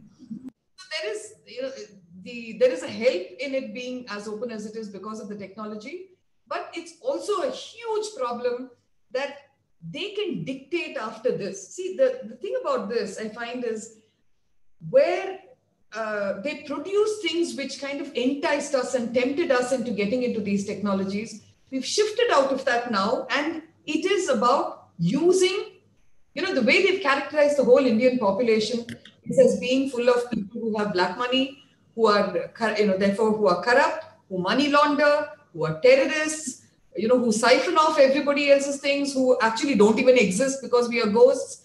And therefore you have to keep coming and reporting back, because that's the only way we can protect the population that actually exists. So we have a state characterizing us as perpetually criminal and having to perpetually go and sign on to saying, we are not that, we are there with, we've come and told you we are not that.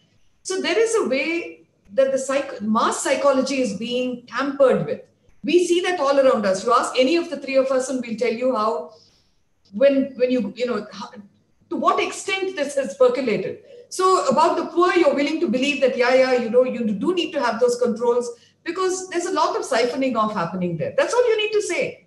So it's the marketing of ideas which is dislodging there's no ethics left in this, which is why I'm saying for instance, we've said about 1,000 times that the Indian Constitution is not about the power of the state over a people, but about the limits of power of state over a people.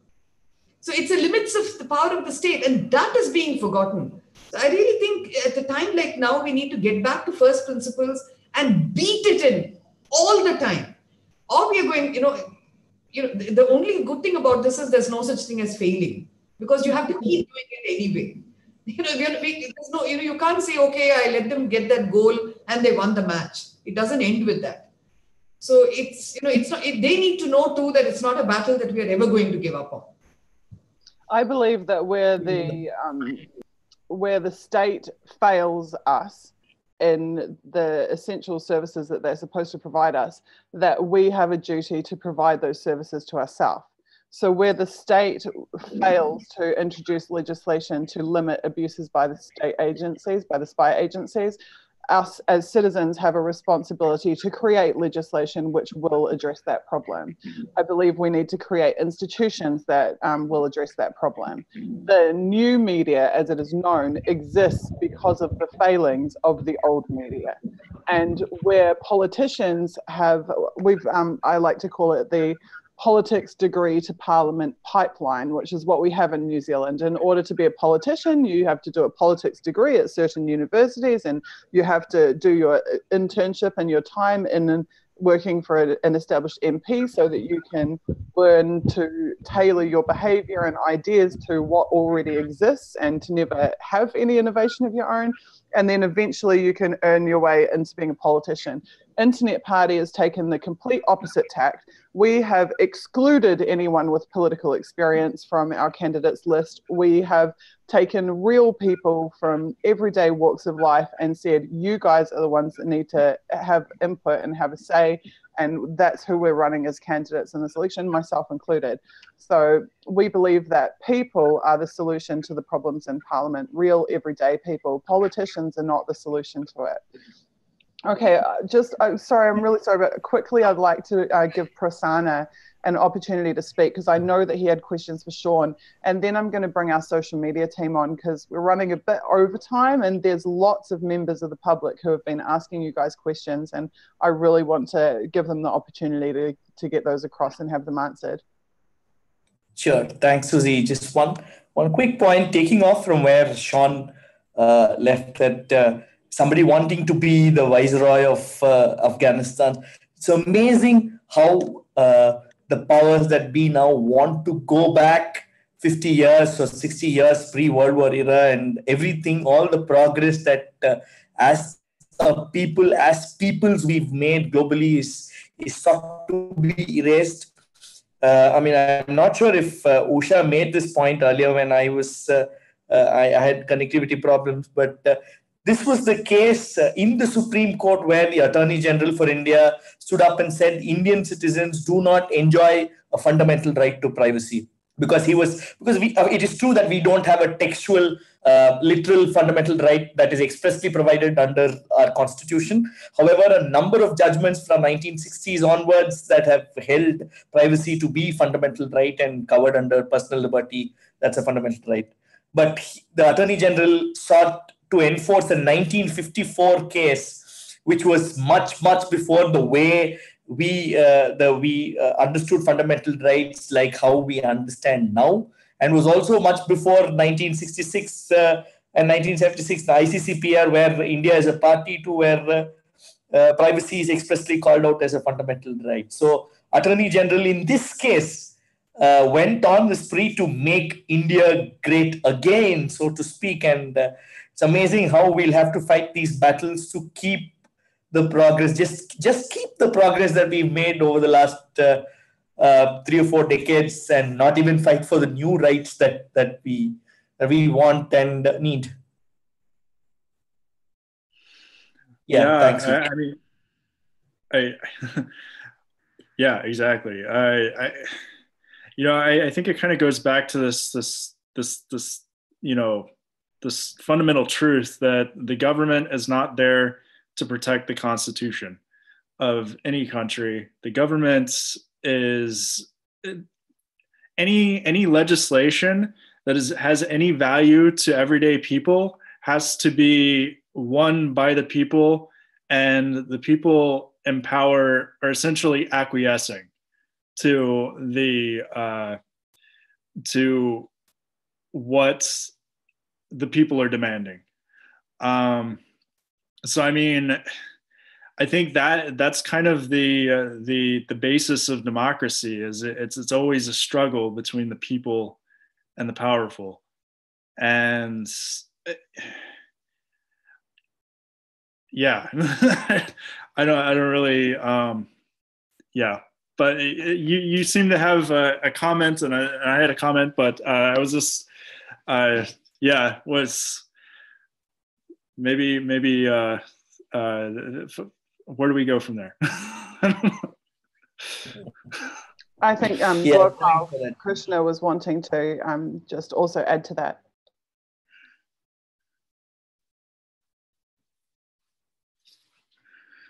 Problematic because it is saying that natural right to have rights is conditional on being biometrically and demographically being profiled. There is a historical struggle during our freedom struggle in South Africa, when Mahatma Gandhi was protesting against biometric profiling of Asians. He had consulted a police officer to tell him whose fingerprints are taken, and the police officer gave him a criminal manual, and the criminal manual told Mahatma Gandhi that fingerprints are taken of criminals. In India, we have an Identification of Prisoners Act 1920, which says that fingerprints are taken of prisoners with consent of the magistrate, and on the acquittal or on the after the sentence is served, he set free, the biometric data of the prisoner is destroyed. A regime is unfolding which is making citizens worse than prisoners. It is very relevant to remember that the person who pioneered the biometric so-called technology was Francis Galton. And Francis Galton had 3 very core beliefs which are very relevant to remember. He believed that eugenics is a very good science. He believed that slavery is a good thing. And he believed that biometric profiling can bring about unique identification. That Francis Galton has been proven wrong about eugenics. He has been proven wrong about slavery. He has been proven wrong about biometric profiling. Biometric science is a junk science. It is inherently fallible. In fact, the contract agreements clearly say that uniqueness of biometric data is a postulate, it's an assumption. It is very important that the main point was made about relationship with biometric profiling and banking. In 1995, at the FBI training facility, there was a workshop held on biometrics and future of money, and the Senate Committee of USA looked into it. The entire biometric profiling is also a financial surveillance regime operator. In fact, World Bank officially, in its official history, has said that World Bank Group has said that surveillance is the central pillar of the bank, the international financial institutions which are behind the projects like Aadhaar. They want complete surveillance of all the sectors of human life. They are putting entire human mind under surveillance, not only of the current generation, but even of future generations. Giorgio Agamben, the Italian philosopher, had protested in 2003 at the New York airport, saying that if he submits to the biometric profiling at the airport, a day will come when biometric profiling will become routine, it will be routinized, it will be normalized. Now it appears that the governments in India, in South Asia, in various other parts of the country, they have become subservient to the biometric technology and cyber technology companies. They are subservient to the extent that they are volunteering citizens' databases, which are being demanded by technology companies in the e-commerce negotiations at the World Trade Organization, for which the meeting, which is on the agenda of the World Trade Organization in Buenos Aires at Argentina. So this surveillance is an economic operator as well. And we know that the UID project is an intelligence project, it's a surveillance project. And we know that this promotes a very unhealthy and a very inhuman inhuman way of looking at humanity. It promotes genetic determinism of human behavior, which is very inhuman. It is akin to eugenics, which is a discredited science.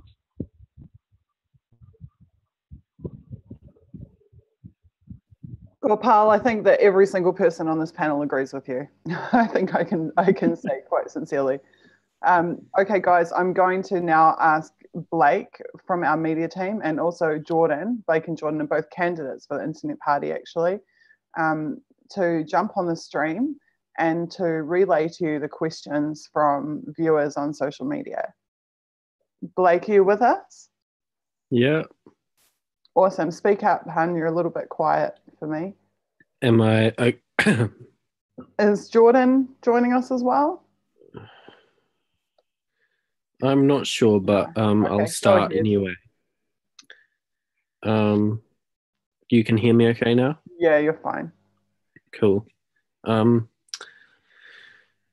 Independent Outsider asked, is Trump's recent declaration the internet is dangerous and should be shut down a false flag, and setting up the possibility of the US implementing a biometric program? Okay, to the panelists, if a question is not directed to an individual, then whoever would like to answer, just speak up and go ahead.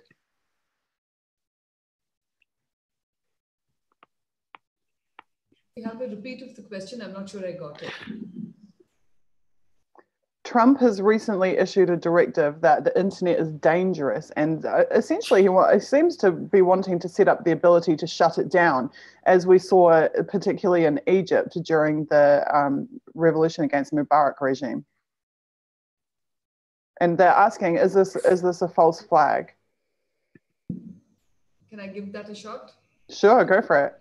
Yeah, see, the thing is the internet is in fact a very interesting beast. I mean, we use it, we find many things that go right with it, but we find that because governments have retained, it's not just the internet, next it will be mobile phones, it will be any kind of technologies which can, which have some agency which can control it. Governments want control. Like here, we have internet shutdowns all the time. If you look at the number of places where you have, the takedowns happening, it's a very large number in India. And the idea of sedition has grown alongside this control over people. Sedition is what? I mean, sedition is disaffection to a government established by law. There are many governments established by law, which we have disaffection to. I can't love people that I don't love. You can't by law compel me to have affection for a government that I find is completely obscene and not okay. So this idea of, I think the thing about Trump, what I find fascinating about Trump is that there are many leaders around the world who think what he thinks, but may have a little more savvy and don't say it. Trump says it for them all. So I think we're just hearing a number of leaders through Trump. And that's the scary part.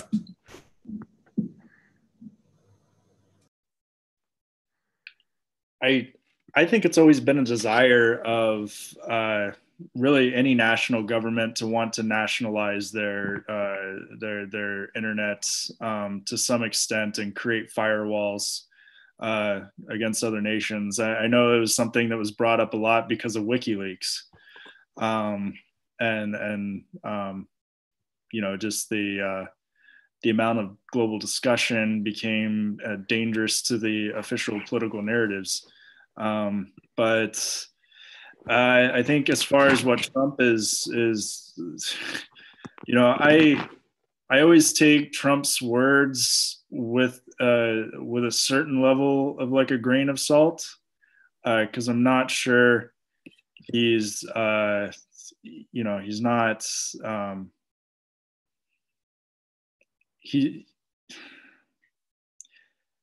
there's a possibility that he could do it.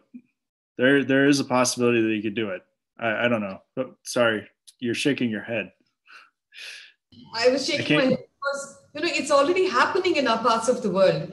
And these are interesting times where, you know, in the 50s, 60s, and 70s, when we were after the colonial experiment was over, temporarily, we were learning from the West and we were saying, what is it? And we find now that all the oppressive practices that we've got here are being carried back to the UK and the US and wherever else. So I think you need to watch us to know what can go wrong. We have internet shutdowns all the time.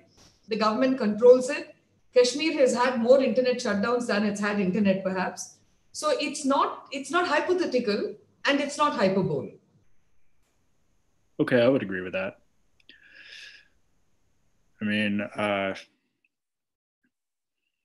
I think it's difficult to shut down the internet entirely. I mean, as you were saying, I mean, you know, Turkey, China have both been trying to put up firewalls against US tech companies because I think partly they know that the information is being gleaned off of their citizens.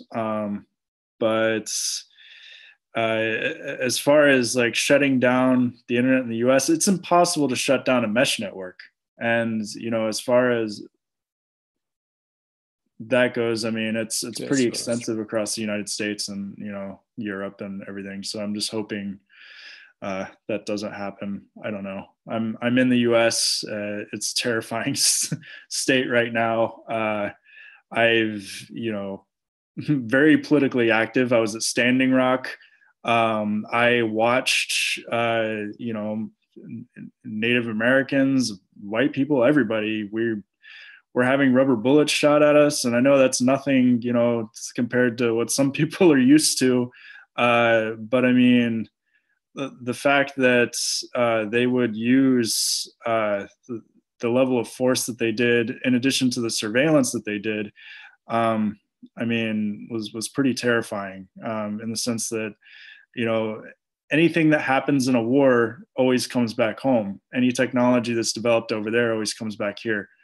And that's, you know, the trend, as you were saying, is, you know, yeah, we definitely need to watch. We definitely need to be very vigilant to the fact that this can happen.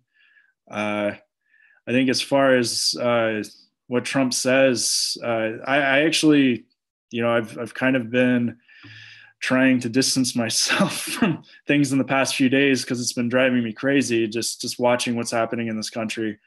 I mean, you know, I never know what's going on. It's always something every single day, and I think that's by design, as they're just trying to create this this sort of apathy to wear people down, and their ability to care about things. So, guys, we're going to move on to the next question because we need to get through this. Thank you so much for your answers.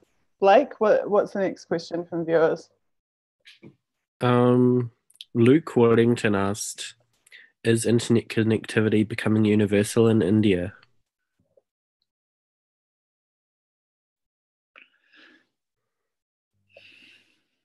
Gopal, I think you would like to answer.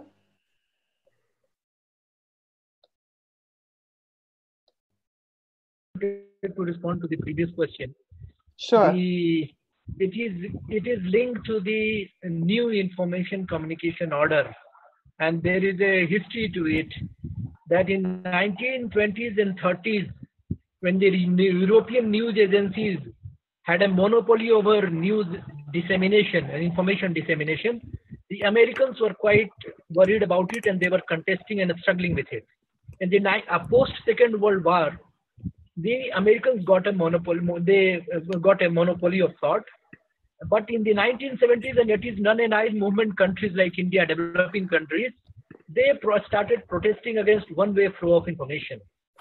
In the 1984, when a UNESCO report came, which talked about one-way flow of information, creating a particular worldview in developing countries, which may not be the true worldview, there the struggle started for having a two-way flow of information. If internet has made it possible for the world people at large in the world to have a right to communicate and to have a two-way flow of information, it is definitely a matter of concern for countries who have for long enjoyed monopoly over creation of worldview and flow of information flow and news flow, that they are worried about internet creating a worldview which they don't want the people to have. So they are definitely worried about internet creating a two-way flow of information. But there are ways in which internet itself is being undermined by US-based companies like Facebook and Twitter and others, who are ensuring that the content from the some parts of the world get more visibility than the other parts. So I think the shutdown logical end of it will not be shut down. It will be undermining of the internet in order to undermine the two-way flow of information, which has come to define the current state of affairs to some extent. Yeah, the question on whether internet connectivity is becoming universal in India, right? Yes, I mean, there are a lot more people getting onto internet, and also, interestingly, most of them are experiencing their internet through a mobile device, largely a smart device or a feature phone, with Reliance Jio actually giving out feature phones. And a lot of them are experiencing internet for the first time through a mobile device. And interestingly enough, WhatsApp is becoming the #1 source of news for a lot of these people who are freshly getting onto internet. But as Usha suggested, there are so many other problems. There are almost every border state in India, is facing militancy and insurgency and kind of people's struggle for self-determination. And in all those places and other places where there is central parts of India, there is also another kind of insurgency. So all of these places, there is frequent shutdowns. In fact, there are only infrequent permissions to access internet. So it is still not getting universal, but it's certainly we are at an interesting place where interesting times where a lot more people are getting onto internet and are experiencing it through their mobile phones for the first time. If I can just add to that, I think there is a class difference in accessibility and actually accessing, which we shouldn't forget, because the levels of illiteracy are also high here. It doesn't stop. It doesn't mean that people don't have high levels of literacy, don't use the internet at all. It's just that the meaning of the internet for different people is very different. I mean, we see the internet as an empowering kind of thing with global communication. I'm not very sure that we have a good understanding of what it means to have internet connectivity in places where it has a different meaning. I mean, in the sense the internet tends to produce a certain kind of knowledge. And it leaves out a large part. It leaves out large parts which is not knowledge already produced. And so I think there is a class dimension to internet which we haven't investigated sufficiently.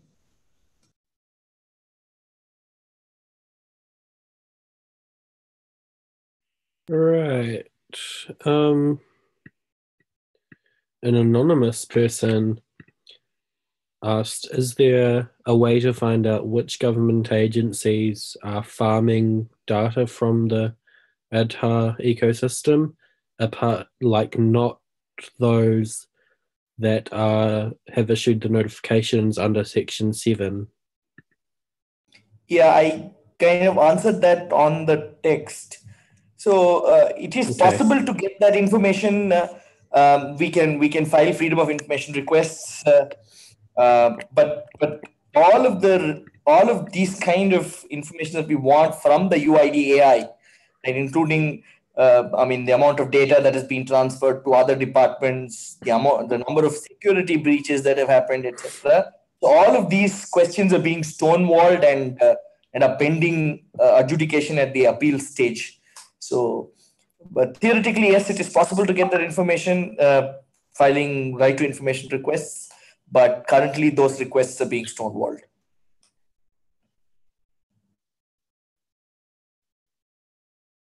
Okay. Two people had a similar question, Gab Save and someone. What prevents a future government from misusing Aotearoa to target a specific population on the basis of religion or like their disagreement to the government? If I can try that one. Actually, it's interesting. Every time you talk about information and data being taken away from, people's data being aggregated, being amassed, being used in various ways, they'll tell you, but it's already been happening. So if you say that there is data being collected about people here in this project now, they'll say, oh, but Google has more data about you. Why are you worried about this? Why are you complaining about this? So it's been a kind of trying to erode the idea that we have. For example, in the riots that we had before, in the Gujarat carnage that happened in 2002, they would say that, well, people had that, they had lists, voters lists, which said which clearly indicated what religion you belong to. And so from the name you can make out, and that's the way in which they targeted people. So this idea that you already have various kinds of things in patches in different places is seen as a justification for carrying on with creating more detailed data of this kind. There's also a lot of deliberate misrepresentation of what is happening. So the law, for instance, says, and when they collect the data too, they don't collect, they say we will not collect any data on religion, on caste, on income, on medical records. So they don't collect it and keep it on their database, but they put this number in multiple databases where this information is collected so that aggregation of that data becomes easy. So if the question is, what is the guarantee it won't be used?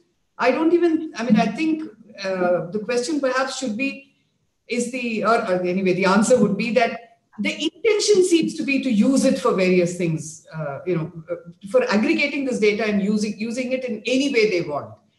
The legal limits have not been respected by this government in any case, or by the previous government either, in any case. So there are really once you create the tool, to say that the tool will only be used for what you want it to be used, that's a kind of absurd proposition in this situation. And Aadhaar is the tool that's been created, and it can do multiple things. There's no benignness to this tool.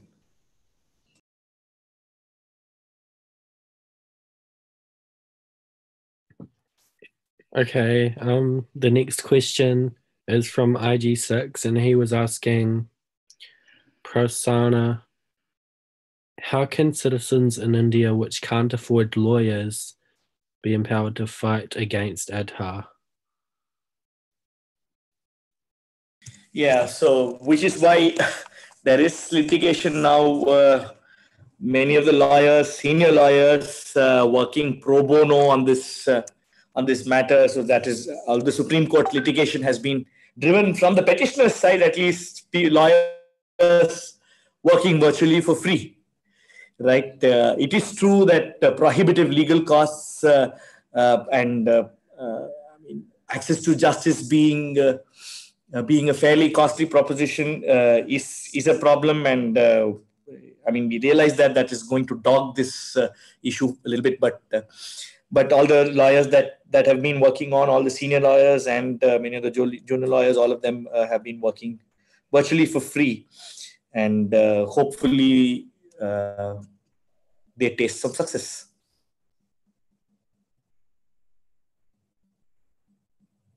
If I can just supplement that, Prasanna. See, actually, when we asked the lawyers, why are you doing, the lawyers, for instance, have been attending usually senior lawyers will be there to to argue, and then they'll go away and leave juniors to make notes so that they can come for the rebuttal. Here you had lawyers anxiously hanging around the court the whole time. And when we asked them, one of them told us that if we lose this litigation, there will be no constitution left.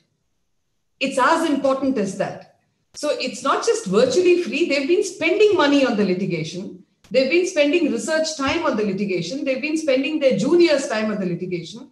There are lawyers who've dedicated juniors only to this case and prioritized this. It is being seen as something that's so important that if we want to retain any freedoms and liberty, we need to be engaged in this litigation at that level. It's a remarkable time because lawyers don't have a great reputation in India. And I think this is one time when they're showing that it really matters. It can matter to be a lawyer and to do work that's constitutionally important.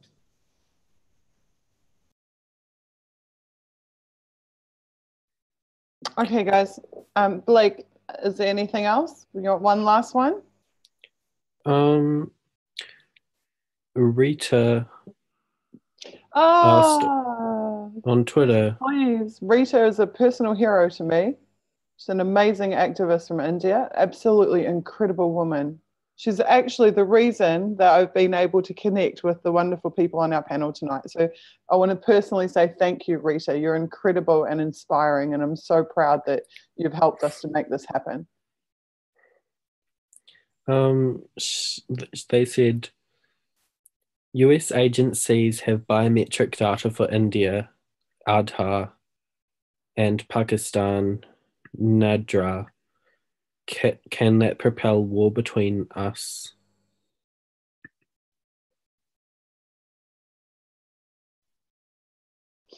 I think she's asking, could the information or could the access to the databases be used to foment unrest between nations? Could be used to play them off against each other?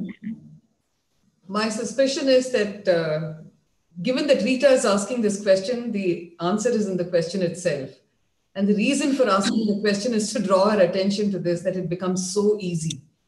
Actually, data is it's so capable of producing various kinds of situations of unrest and allowing people to use this data. See, you've got, we know that L1 Identity Solutions, we know that Accenture, we know that, various kinds of agencies of this kind. The French government has an interest in Saffron. Saffron prides itself on having been part of this project from the beginning all the way through, and that they are there to create this grand database of over 1 billion people. So the kinds of lack of protection that exists in both the creation of this data, in the holding of this data, and of course later in the use of this data is a central part of this project. And that it's being, L1 Identity Solutions is not, it's not answerable to us. It is answerable to Homeland Security. And when they say give the information, they give the information. So, even as we keep talking about sovereignty, the ceding of people's sovereignty is a significant part of what's happening now. So, what they want to do, they can do when they have data on whole populations. We are not talking about, some consumer toothpaste company having some information on toothpaste and how much we use of it. We are talking about data of whole populations. And I think we can't afford to forget what that means. It's not just India and Pakistan. It's across continents. And that's what, that makes it even scarier still. Data gives people the ability to control. They don't just control us, they control how we think, they control what we know, they control what they know about us, and they control what the identities that are created about us. This is no simple thing. So I think, Rita's is, she's asked it in a benign way, but it's much more dangerous than the innocence which she doesn't possess with which she's asking it. That was a very insightful response. Thank you very much for that. Okay, I have one question that I want to quickly ask the panel, and I'd like to hear from any of you can just speak up that would like to answer it. And that is that we have not really discussed the significance of WikiLeaks yet in this program in terms of information that they have published that relates to this program, also the CIA Vault 7 leaks. So I would like to know two things from you guys. One, firstly, what has been the significance of WikiLeaks publishing in terms of your study about what is really going on with Aotearoa and with the American connection and the involvement of international corporations? The second question I would like to know is, given the circumstances of the CIA pushing to now have Congress declare WikiLeaks a non-state hostile intelligence agency. I find it so ridiculous to even speak those words, but what is your opinion of that and of the greater quagmire of Julian being held unjustly and in violation of international law at the Ecuadorian embassy? The first part I would like to answer. I think the second part we will be better to equipped to answer. The WikiLeaks disclosure was not a surprise because the databases with the Aadhaar database is actually already with the US agencies under Patriot Act. The data of the Indian residents is already with the Accenture and L1 identities, which earlier used to be a US company. Now it has been purchased by the Safran Group. So the database is already there with them and officially as per contract for 7 years. The WikiLeaks is significant because on earlier occasions, it has disclosed certain facts which were never there for us to draw from. One is that there was a storm in Dubai when fingerprint-based passports were being made. And the WikiLeaks cables had revealed that the natives in Dubai were in UAE, United Arab Emirates. They were protesting against it because they thought fingerprints are taken only of criminals. But subsequently, the cables revealed that the agencies concerned which were promoting biometric machines and other equipments, they were able to manage the journalists and the media the way they have now managed them largely to a great extent in India. Because there has been disclosures. In 2009, WikiLeaks had disclosed a document in November 2009 revealing that the electoral database in India, Indian electoral database, is going to be linked with UID and Aadhaar database. It will change the political geography of the country. So the disclosures of WikiLeaks, it had also disclosed that the UID program, the Aadhaar program, is being closely monitored by US agencies. And significantly, when the US president visited India, before meeting the prime minister or the president, he went to an UID Aadhaar enrollment center. So therefore, I would say the disclosures which WikiLeaks had done in the past were far more significant. With regard to the recent disclosures, they confirm what we had already been understanding from the documents which we had got through Right to Information Act. The contract with the biometric solution provider, I'm just reading that one bit from there. In the course of the agreement, the biometric solution provider, which is a corporation like L1 Entity Solutions, etc., they collect, use, transfer, store, or otherwise process information that pertains to specific individuals and can be linked to them. So this has been in the contract. We've gotten this copy of the contract through an RTI request after a little bit of fight, and we are still fighting for getting some of the other annexures of this.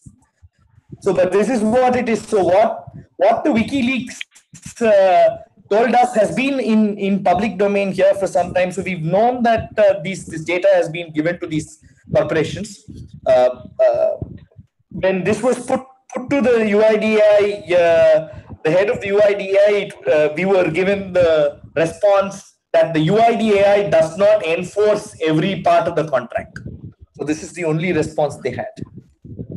Yeah, I just wanted to add that bit to Gopal's answer. Yeah. And my two-penny bit on that would be this, that this is what is happening in this arena we need our own heroes. And I think, people like Chelsea Manning, Assange and Snowden have produced heroes in themselves. It's been very interesting to watch how the WikiLeaks experience, especially the way they try to position women's rights versus civil liberties and say that, you can't give this up for that, and therefore he's really a bad guy. I won't even go down that route. I think if there is a case against him for that, whatever it is that you do, but it's about American control and wanting what they want out of Julian Assange and wanting to neutralize him. The fact that they're paralyzing all his bank accounts had nothing to do with what they thought, what they said was whatever charge there was against him. So this idea of people who find out about what the state is doing, which is not just illegal, but by no stretch of imagination can you call that acceptable conduct by a state. And then, the American experience is just bizarre, that you have a secret court which functions secretly with secret orders and secret whatever. That this kind of thing can ever be seen as legitimate, and that they will decide who the villains are. I'm sorry. And this idea of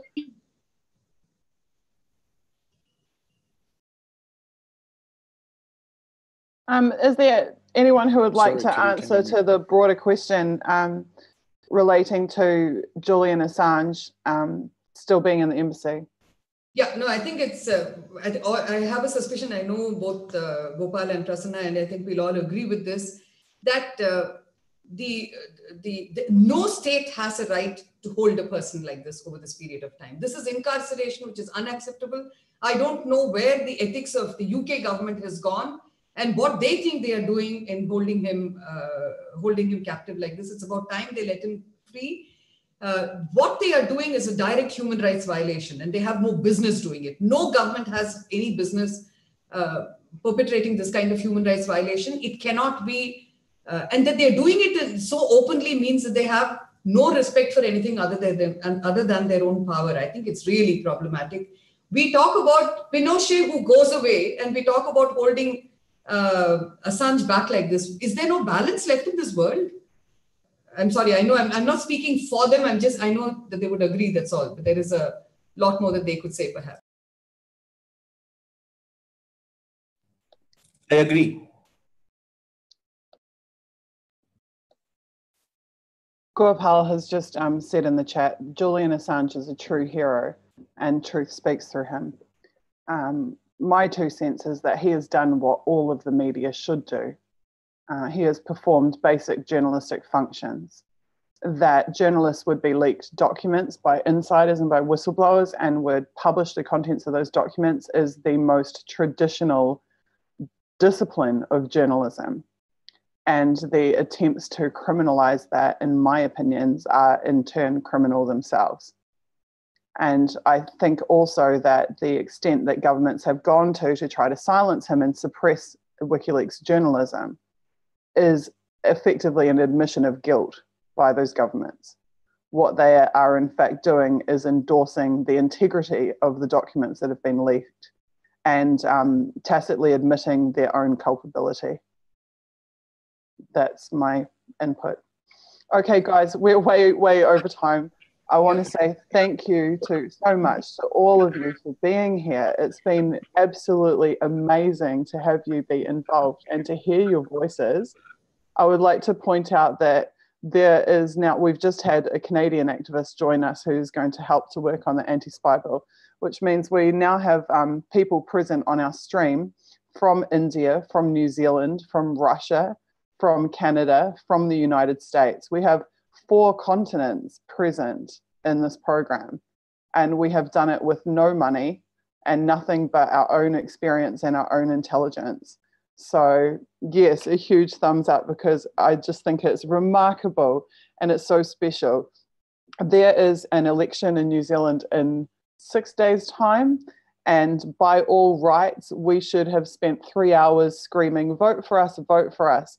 But the thing is that these issues are going to persist regardless of an election in New Zealand or a single election anywhere. And I personally believe that spreading this information and giving a platform for these important voices is so much more significant than just sitting here saying, vote for me. So our party is going to continue to hold these events outside of the election cycle. The government, I think, will be quite surprised when they discover that even the day after the election, we will still be holding an event like this and bringing activists on to speak, because activism is a 365-day-a-year imperative. It is not something to do for a couple of months every 3 years, every election cycle. So thank you so much for being a part of this. I genuinely appreciate it. It's been really wonderful. When you get a chance to look on social media, you'll see gorgeous quote graphics of each of you have been circulated on the hashtag with important quotes of things that you have said today. And those are now being shared all around the world. And they're timeless materials that will continue to propagate in the months and in the years to come. So thank you so much. Thank you in particular to Sean for jumping on at a few minutes' notice to speak to everyone. I think it was really important, that interaction between you all. Okay, so if you would like to stay, our panelists, you are more than welcome to stay. For about the next half an hour, we're going to go through the anti-spy bill document and contribute to it. If you are tired after already being on stream for 2.5 hours, you're more than welcome to leave. It's entirely up to you. So for now, I'm going to introduce Kitty Handel.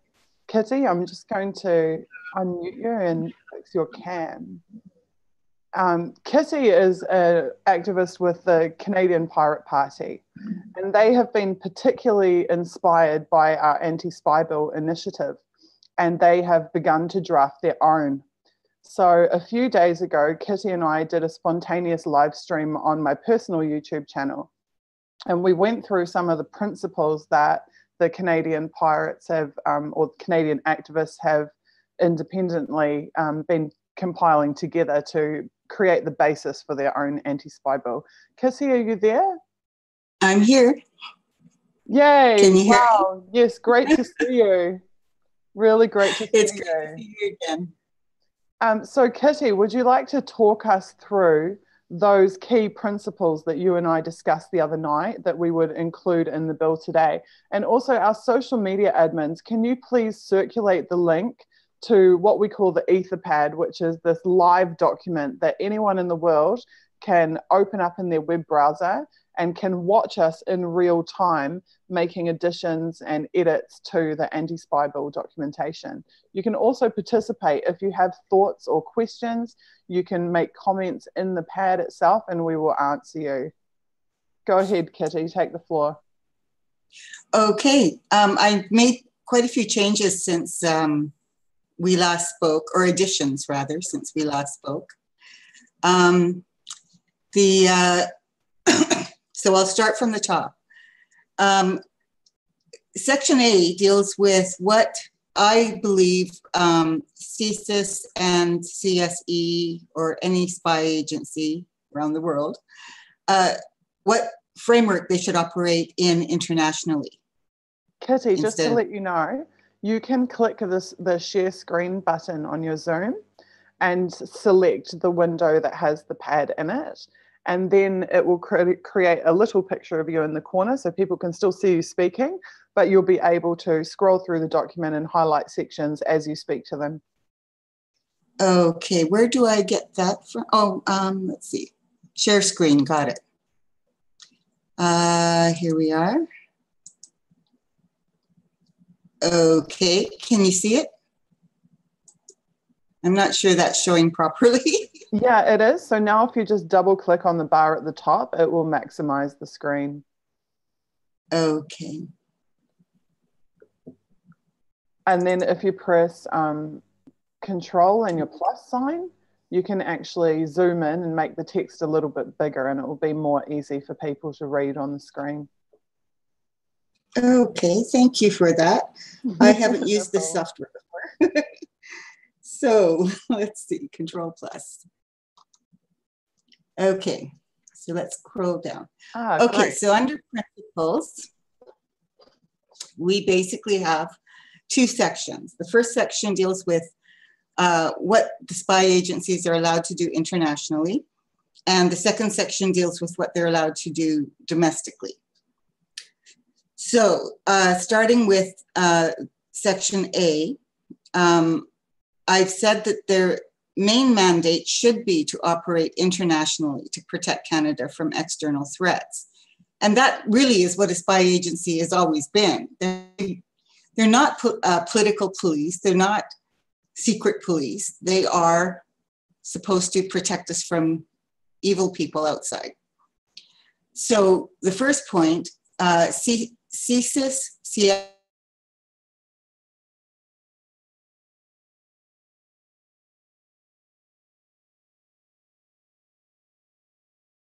Oh, we've lost you there, Kitty. I assume that your software is probably just rebooting. So, here we go. No, it's catching up now. I think, Kitty, are you back with us? I'm back now. Okay, sorry, go ahead. You just cut out for a moment, but go ahead. My screen is not shared, right? So I need to go back. Okay. Yeah, please reshare it. Okay. So when CSIS and CSC want to spy on individuals or organizations in other countries, they should have permission from the country that they're in. Right now, it seems to be pretty laissez-faire. I don't know specifically whether they do follow those rules or not, but I've never heard of it. So I'm assuming they don't, since they seem pretty lawless. So 2A, 2, spying on foreign countries, on the country itself, should require political authorization by our government and legitimate grounds. If there are no legitimate grounds to violate the national sovereignty of another country, then spying on that country should be prohibited. So legitimate reasons would be war has been declared between that country and ours. Spies or agents of influence from the target country have been caught engaging in spying and acting as agents of influence in our country. All other spying in foreign countries, like corporate spying or mass surveillance, should be prohibited. So that's the section that deals with what should a spy agency do internationally. So I don't know if anyone has any comments on that or criticisms or additions. I think it's best to talk through it and then just continue through the list, and then we'll give people some time to get their feedback in and the social media admins to catch up. Okay. Okay, so section B is what should a spy agency be allowed to do domestically. So essentially I say they should only be allowed to operate domestically under the following conditions. When agents of influence, spies of foreign powers in Canada are threatening our democratic processes, are raising funds for external terrorist organizations, are recruiting members for international terrorist organizations, are using fake news propaganda that is demonstrably false. It has to be proven to be false. Are organizing terrorist acts on Canadian soil and on behalf of a foreign power or in the interest of a foreign power. A foreign power is defined as a duly recognized state or organized. The term terrorist must be clearly defined as any organization or individual, peaceful or violent. Dissent which involves violence or criminal acts has always and should continue to be the mandate of internal police services like the RCMP. Anyone suspected of engaging in terrorist acts, acting as an agent of influence, or being a foreign spy has the right of due process and transparency. All investigations of terrorism, foreign spying, or agents of influence within Canada require a judicial warrant supported with evidence. Suspects can only be arrested by the RCMP or local police forces when CSIS provides enough evidence to lay charges. No investigations within Canada can include coercion, recruitment of, or harassment of family and friends of the suspects or any other innocent parties. Witnesses are required to come forward on their own and of their free choice. No investigations within Canada can include entrapment. No investigations within Canada can include infiltration or agent provocateurs. Private contractors should be prohibited from being hired, authorized to do spy agency work. They do not have spy agency powers or oversight. So that's basically it. And I think the general idea here that you've probably realized is that what we have in Bill C-51, what New Zealand has in their spy bill, are way outside of the mandate of what spies do. So internationally and nationally, what I have here is what spies should do, but I've restricted it from even the old days when they had this kind of mandate, but they still didn't follow it. And I've put very clear guidelines in based on the laws that have been broken already. So, as well as based on laws like BDS. A lot of this B section is based on the whole attitude of the government towards BDS and defining it as a terrorist organization and passing motions and things like this, restricting people from promoting and advocating BDS. Okay, I can't think of anything else to add.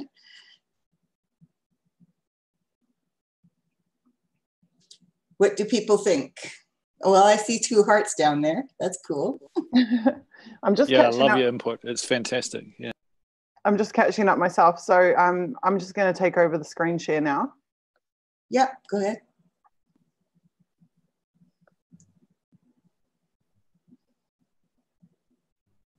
Right. So what I'm particularly interested in is which of these principles are not currently represented in our anti-spy bill. So I think what you've done nicely, which is something we haven't done, is to set out, as you say, the actual framework of what their responsibilities should be. Whereas so far, our bill is just to counteract, as we call, dangerous bad things, is the label that we've chosen so far in our notes section. So you're actually saying what they should do, whereas we're saying what they shouldn't do. So what because when you get caught in the trap of saying what they shouldn't do based on what they want to do, you're playing their game, right?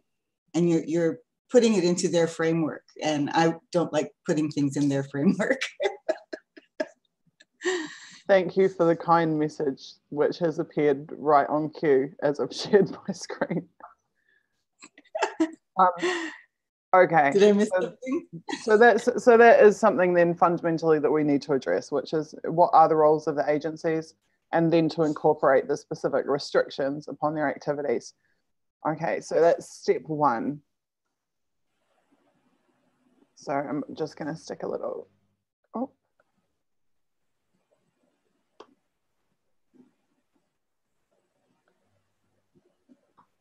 So these are things we should include. Spying on foreign countries should require political authorization, legitimate ground. Okay, so this is again part of the same.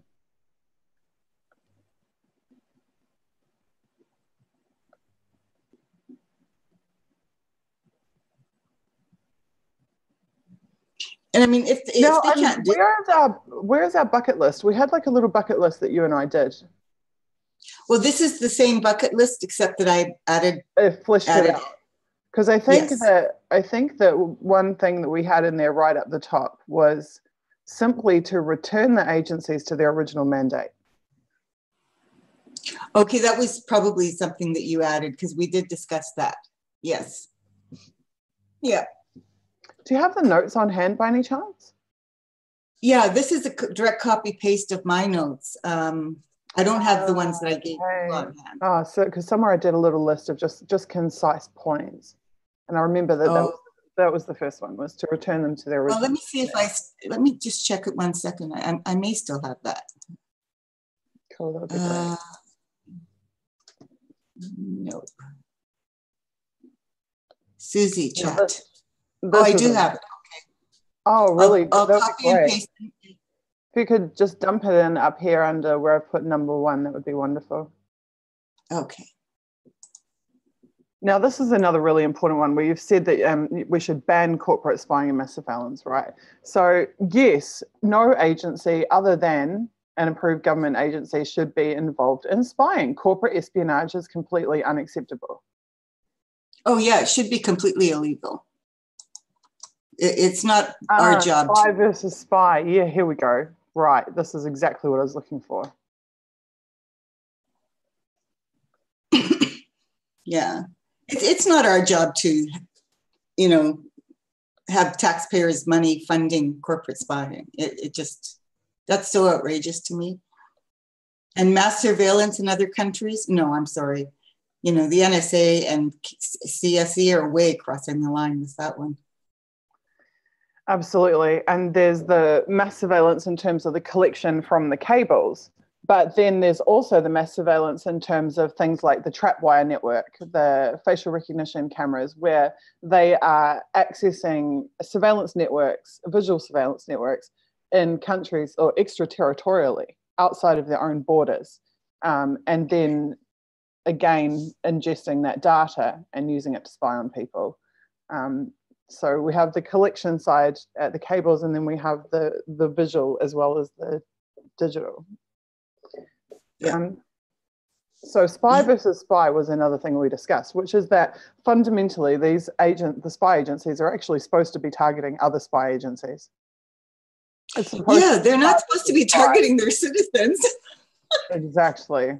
And there's a terrible imbalance when you have these well-trained, well-funded, well-resourced, weaponized spies and agencies going up against a activist or a journalist or, as we said in our video, the solo mother with kids in Beach Haven shouldn't be targeted by someone who's had years of military training and is running around with military weaponry and resources.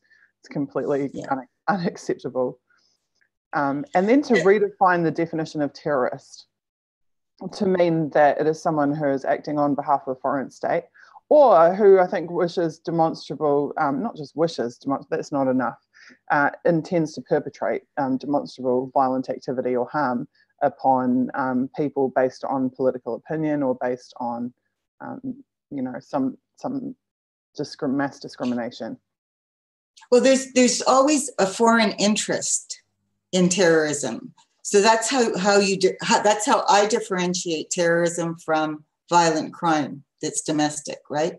Is that there's a political foreign self-interest. So, for example, when the Toronto 13 were arrested, they were acting on behalf of Islamist groups in the Middle East and were planning to commit terrorist attacks here in Toronto. That's a legitimate terrorist or a legitimate act that was defined as a terrorist act. So what about the Charlottesville example? So, I'm sorry? What about the Charlottesville example of the domestic terrorism? Yeah, see, I would not call that terrorist. And I really objected when people were calling it domestic terrorism, because the reason that's so serious, and people don't realize this, is that when you fall into this trap of defining things as domestic terrorism, what you're allowing the state to do is to use these anti-terrorist acts and spy bills against their own citizens. You're actually allowing it because you're accepting the argument that there's such a thing as domestic terrorism. That's the real danger. I have a completely different take on that. I personally believe it was an act of domestic terrorism. And the reason I believe that is because they attempted to harm multiple people. It was an indiscriminate act. They didn't know who they were going to hit with the car, but they knew they were going to hit people with the car. They knew they were going to inflict multiple injuries, and indiscriminately. But they did it on the basis of political opinion. So it was an attack specifically targeted at people who were associated with a group that held specific political opinions. So but now you've just given all the argument. For those two reasons, I did consider it to be a terrorist act. So, but if you think about it, you have now given the argument that the government, the US government, will use to declare Antifa a terrorist organization. They're not going to declare the white supremacists terrorists. They're not going to declare the neo-Nazis terrorists. They're going to declare Antifa terrorists, and they're going to use the exact arguments that you gave. Well, I think they already did actually declare Antifa a terrorist organization some time ago. Yes. Well, there's a petition to have them officially declared terrorist. I think one local police department has done it, but it's not US-wide. Well, it's interesting too. It's interesting to me what you just said about that they won't declare the white supremacist terrorists. I think about the fusion centers as an example in the congressional hearings and testimony with regard to the targeting by fusion centers. It was demonstrated that fusion centers had targeted pro-life campaigners and they had targeted pro-choice campaigners simultaneously. They had gone after both activism groups, even though they're at opposite ends of the spectrum. So in theory, it may be that they do go after Antifa and they also go, well, in theory, go after the white supremacists. I agree with you that these terrorism laws should not be used domestically. But I do personally define terrorism as being inflicting indiscriminate harm on civilians based on political opinion. Yeah, terrorism has always been a hard thing for people to differentiate with actual crime, right? I mean, it's always been a challenge to do that. So because there's a political agenda and because there is a political outcome to how you define the term, I try to keep it as something that benefits a foreign power, because to me, that differentiates it and prevents the state from ever using it domestically, unless there actually is, like, a terrorist group that's connected internationally. Okay, so then what about like the World Trade Center, the first one in the 90s? I don't know anything about that one. I wasn't. Oklahoma City bombing is what I'm talking about. Oh, right. That was Timothy McVeigh. Timothy McVeigh. Yeah, see, I would not define that as terrorist. Even though it was a terrible tragedy. Blew up half the building and took out all of the, the daycare center and all those poor kids and everything. Yes. Oh, it took out half the building, like the entire facade of the building. Half the building collapsed. But there's just such an inherent danger with calling it terrorist. That's the problem. It's a political issue. It's a political definition. But there's no denying it was a horrific act. It was probably one of the worst mass murders, other than 9/11, that I've heard of. 9/11 was a terrorist act, but Oklahoma, I wouldn't say that. But I'm using political definitions here. And that's the difference. I'm not just trying to define terrorism. I'm trying to define it politically. I think So- you're not saying that domestic terrorism doesn't exist, but you're saying that you're scared that the whole counterterrorism and everything, the military, international terrorism, would be brought down to bear on a domestic population, and that could happen against, and then be used against any political group rather than just the perpetrators of the domestic terrorism. If I Exactly. hear you correctly. Exactly. And I mean, that's exactly it. And someone has just mentioned in the chat, they've said domestic terrorism exists, which I believe it does. I mean, we've seen it. We've seen it live, in fact. Yeah, but it's dangerous to call it that. And that we need to address the inability of intelligence agencies to effectively prevent such attacks via surveillance. And that is an extremely important point, because for all of their legislation and all of their powers and all of their mass surveillance, they haven't prevented anything. But we don't want intelligence agencies investigating domestic crimes. What we want is the feds investigating domestic crimes. So if Oklahoma had happened in Vancouver, then it would be it should be the RCMP, not CSIS, investigating it. When it happened in the US, it was the FBI that was investigating. So is the answer then that we restrict domestic terror investigations to domestic agencies? Bearing in mind that those domestic agencies like FBI, they've already got, JTTF, like Joint Terrorism Task Force, they've already got these anti-terrorism agencies set up within their organizations. Well, the way that I have written this section up would preempt them from using anti-terrorist legislation against anyone who was domestic, unless it was like 9/11, in which case, yes, that could be defined as a terrorist act according to my definition. That's my concern. It's not, using the word opens the door to allow them to use anti-terrorist legislation like the Patriot Act against their own citizens. And that is dangerous. That's what we really, in this kind of legislation, that's what we should really be fighting against. Our governments should not be using anti-terrorist legislation against their own citizens, no matter what. Obviously, Oklahoma was a terrible crime. It should have been investigated by the FBI, it was.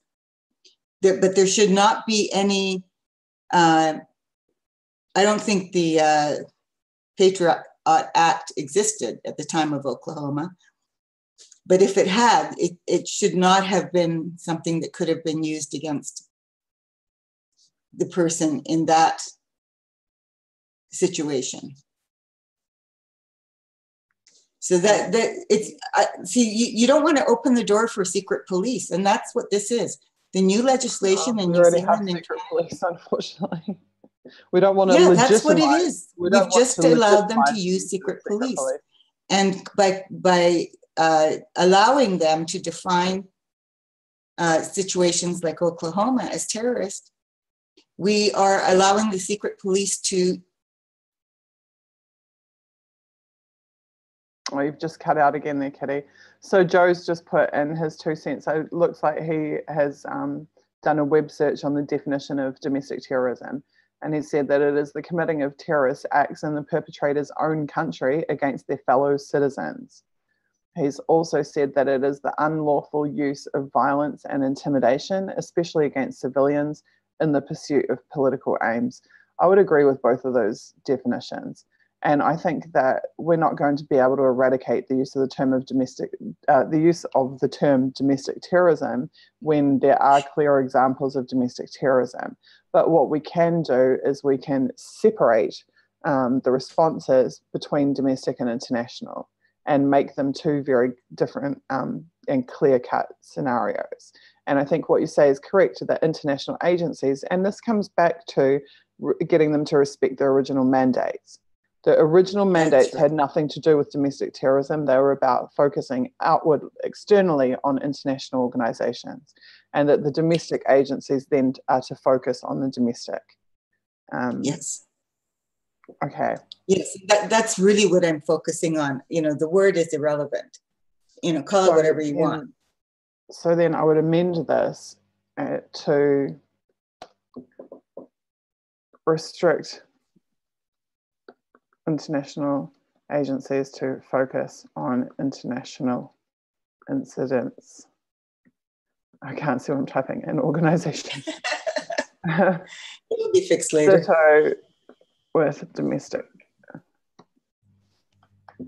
Okay, no more preemptive policing of movements. That's a really, really important one. And then if we're going to say this, then we've got to address the software and the technology side of it, because they are as fast as they possibly can. I mean, the tripwire system was marketed as being about predictive policing.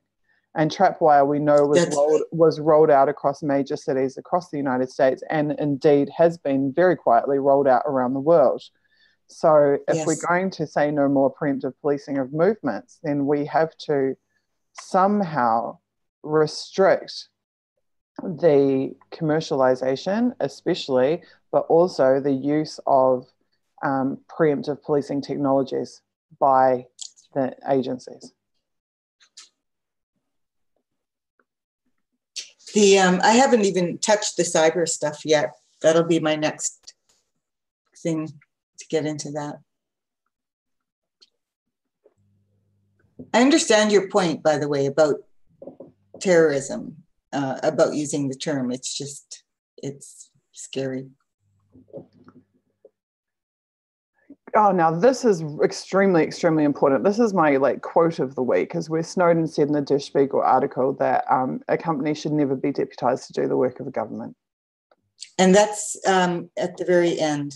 I should actually have probably put it at the top, but because it's not, doesn't matter whether it's international or national, in either scenario, it should never be allowed.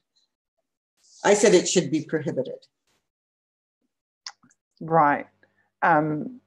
This deputization is so important. It ties back into what's happened in New Zealand, where they have deputized staff at internet service providers to provide spying services on their customers.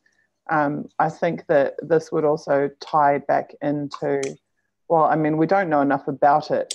That first slide of the prison program from the Snowden documents, we know that Facebook, Google, et cetera, all of the companies who are listed, Yahoo and whatnot, we know that they integrated with that they created the backdoors and that they fed the data through. What we don't really know is to what degree their own employees are being used or utilized in that process.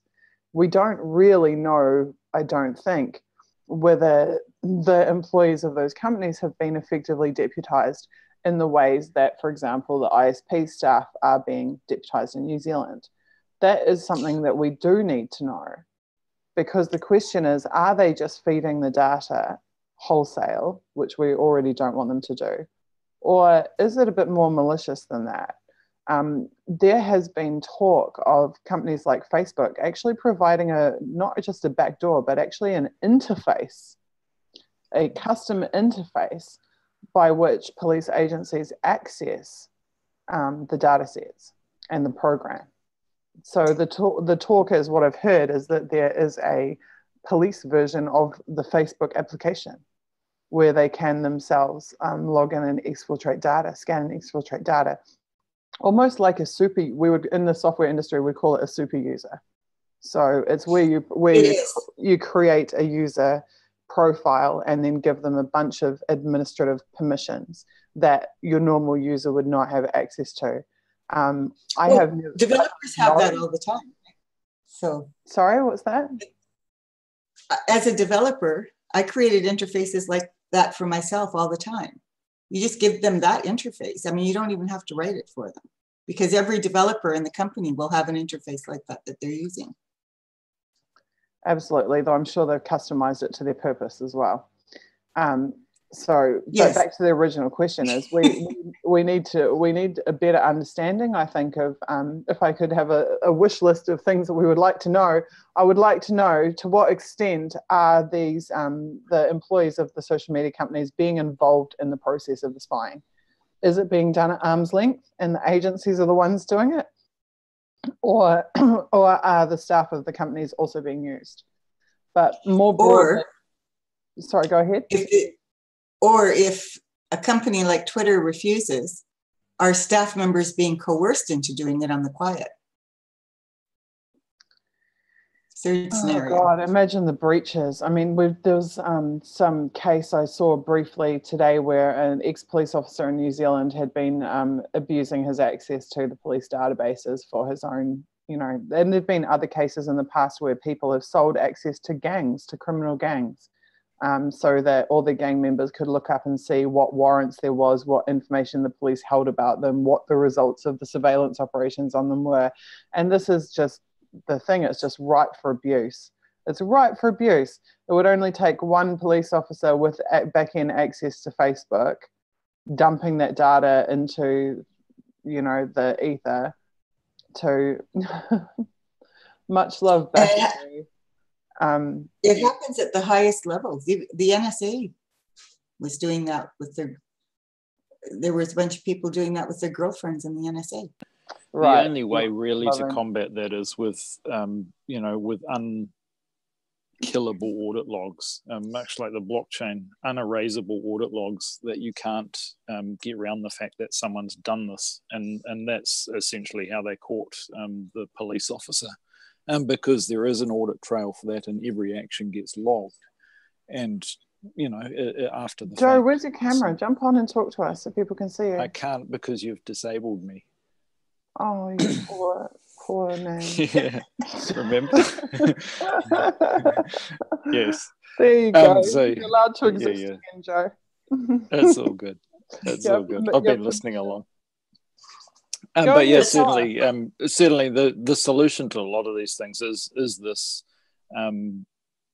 unmutable audit log. The transparency and the accountability needs to be built into these solutions that is unbreakable, that you can't get around. So that, despite someone, whether it's legitimately or illegitimately giving access to a system, there is still that line in the log that says this was accessed. And I think it's the same solution for these biometrics things. You need to have that. It needs to be built at the very core of things and unerasable. Much but then like who is it blockchain reported? technology. Then there's two questions. One, how does that work at scale? Because at some point you have to have a human in the audit chain, right? Especially when that's only if you're looking at the audit logs, which is usually what happens with these solutions, and that's why it takes so long to catch people, because no one actually pays attention to the audit log. They might build in this accountability, but they never look at it. And that's where you do really need someone outside of the process auditing that, or paying attention to it that isn't tied into the process. Most government systems have those audit logs set up, but private corporations don't have any requirement to, unless they're banks or financial institutions. There's a few that are regulated and require them, but most don't. I'm pretty sure that's where I think they really do need to. I mean, it needs to be part of part of our law that says the privacy concerns. I mean, you can't really address them by just saying you can't do this. You have to address them by saying, if you do this, you will be caught. But then what is the reporting chain? Okay, so the first thing is, how does this operate at scale, at volume? How are you going to physically review the audit data? And then second of all, and this is extremely concerning, what is the reporting chain? Because if the reporting chain is to somebody who is more concerned about the PR ramifications for the company, or who was involved in some way in the breaching of the trust or the privacy or the database, or who stands to gain from it occurring or no one knowing it's occurring, then you're back to square one. And this is somewhat akin. But then even if you are back to square one and no one's actually looked at it, that audit log is still there, and that is something that can be called to account later on. I mean, if something does come out, then you can say, hey, where's the audit log that covers all the accesses to my data in this system? So and what if that we needs to be produced as part of the discovery in court, even if it doesn't get brought out as part of self-reporting or as part of some sort of program, because it needs to be available there for such a time as this sort of thing. So what if the audit didn't, what if the reporting was outside of the company? What if the auditing was outside of the company? What if, because this is what I'm starting to think is the solution to a lot of these problems, especially around the targeting. But to some degree, I firmly believe that someone who is not the people doing the targeting needs to review who the targets are and why they're being targeted.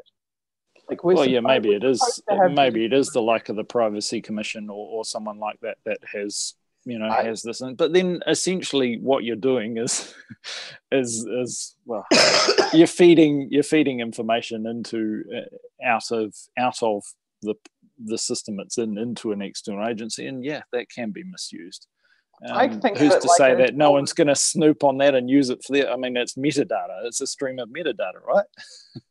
Who's accessing who and what's doing it? Sorry. Go on, Kitty. It basically boils down to oversight. And in Canada, we do have oversight, but it's crappy. It can be undermined. And most of the people on the oversight committees are law and order types, so they don't actually care, right? What they will allow is massive. And it's those oversight committees that are supposed to evaluate the targets. Yeah. And they're supposed to tell you, okay, this was not a legitimate target because blah, blah, blah. But the reality is that they don't. They might evaluate the targets, but they don't care, because the scales are weighted in favor of the outcome that is needed rather than what should happen. Yeah. I mean, they're just simply not concerned. We have a police oversight committee for shootings, and I mean, every excuse that they can come up with to justify the shooting. It's more a rationalization justification committee for bad acts committed by the spying or police agencies. Really, that's what they do in Canada anyway. I mean, I can't talk about other countries. I don't know, but I mean, yes, we should have oversight. And unfortunately, you can't secure the stable after the horse is bolted, and in most cases, there is no records of this. There is no way of proving this thing one way or another. It's always, I mean, there was a case recently in New Zealand, and I'm useless at details, but we lost the evidence. I'm sorry, we can't find it. We can't prove it either way. So yes, it may have happened, but no, we have no proof. Yeah. Conveniently, it all got lost, and. I in our oversight committee, I mean, I've been a target for years in Canada, and the people there's a private entity and a intelligence entity that have been doing this, and there's always a contact on the oversight committee. I can always trace back one person on the oversight committee to these people as a connection to these people. Yeah. That person is there for one reason. They're there to make sure that nothing ever gets criticized or revealed or exposed, or there's ever a problem. And so they just justify it. I mean, this whole framework that we're creating here is presumably a framework that if the internet party gets elected or the private party gets elected, this is what we'll do. And then we'll come down hard on anybody. I don't think that we can wait to get elected for this. What I think we need to do is campaign on it, like a movement would campaign on it. And we need to force other parties eventually to adopt the ideas into it as being their own, let them co-opt it and let them table it in Parliament. Yeah. So it may not be the Internet Party that gets it through, but it might be the Green Party. It might even be New Zealand First. One of the most interesting factors in the movement against the GCSB, the spy agency in New Zealand, was that it attracted cross-party support from both the left and the right. And this is the marriage of those social justice warriors, as they're put on the left, and the libertarian and privacy activists on the right, both of them have vested interests in seeing something like this go through. Both of them have. Everyone starts to care. Yeah, absolutely, because these are universal human rights issues and they do apply to both sides of the spectrum. It's really only the sitting government and those who are responsible for perpetrating these crimes that don't want it addressed. Everybody else pretty much universally does want it addressed. So I think that we just have to push it as a social movement, regardless of whether we are in power or in parliament. And the very fact that we're taking the initiative to discuss these things and to put something like this together and then to get the NGO backing and endorsements for it will have an impact, regardless of whether or not Internet Party is in power. Yeah, that's an excellent approach. Excellent approach. Okay, guys, we have got only 12 minutes left, so I'm just going to share my screen again. So I have, I think the international side of it is fine for adoption. I think the domestic side of it is we're gonna have to have a look a bit more closely. Though I'm also cognizant of the fact that this is the Canadian version that we're looking at. So that's actually not our business to impose upon you, but in terms of adopting for the New Zealand initiative, we need to have a closer look at Section 2, which is the domestic stuff. No, but I can be wrong too. You know, there are things I haven't considered. I didn't go into a lot of this stuff in detail. So, you know, the issues that you raised in this part where you might have, you may well be right. I may just not have considered some aspect that I should have. So I'm very interested in seeing the kind of changes that you make. Kitty, there's a question here for you. Sorry to interrupt. There's a question here for you in the chat. Someone has asked you, how do you feel when this person tells you that they are told that Canada is a model for integrity and non-violence, that it is a utopia?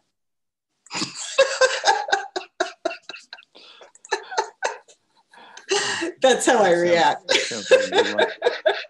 It's pretty much how I react when I hear that New Zealand is this peaceful, safe society. Right. Yeah, they, you know, there's a myth. Canada, what Canada is very good at is spreading the myth about how nice we all are here. Well, you know, I try very hard to break that myth.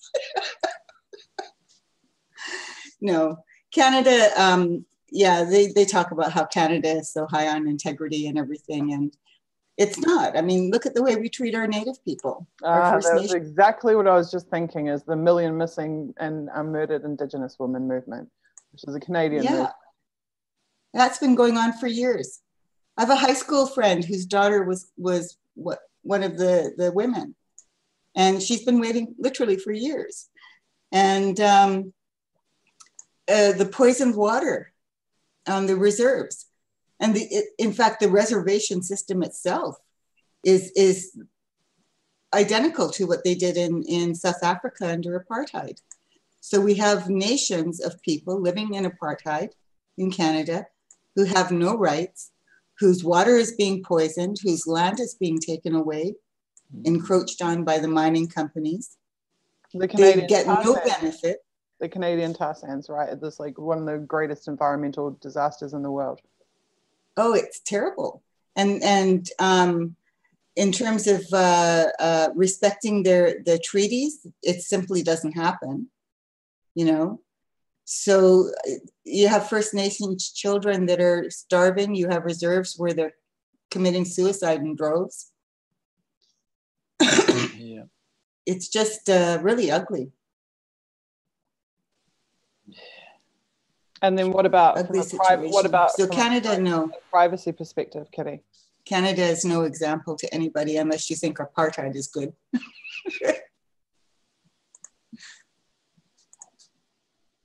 I think I'm the only one left here. No, I'm still here. There's a few of us. For some reason, I'm frozen at this end. Yeah, sorry, I was frozen on YouTube with a very strange expression on my face. So, I was just asking you, Kitty, what about from a privacy perspective? Oh, we lost her too. I think Zoom is telling us we've been connected for too long. It could be the way. Kitty, what about from a privacy perspective in Canada? That's something that actually should be included in this, which I haven't really focused on much yet, that or the cyber side. Privacy, Canada used to be fairly strict about privacy. And it was very difficult to get information about people, even between governments. But with the new new spy bill, C-51, the Anti-Terrorist Act, that's gone. Our information can be shared between 17 agencies in the government, and whoever those agencies have permission to share with, they can now share. So CSIS used to be the only one that had access to pretty much everything. Yeah. Now we have CSE, which has access to everything, which they did not have access to before. CSE has an agreement with NSA, which means that NSA now has access to everything. Yeah. Same with the Canadian Border Services. They share with the United States now. So our medical information actually goes to the US. If you cross the border, they will look at your medical file. And one woman was rejected from entering the US because she had been diagnosed with depression. Oh, you're joking me. Yeah. No. So then when you have the police services, they have access to all of this stuff too. Now, the problem with having access to it is that if they want access to that information, they're going to do something with it. They don't want access to all of your information for no reason. So, and this is something that Susie elucidated several months ago, and it hit me, and I have just really been pushing it since, because it's such a key point, you know? Such an important point, and it's not verbalized enough.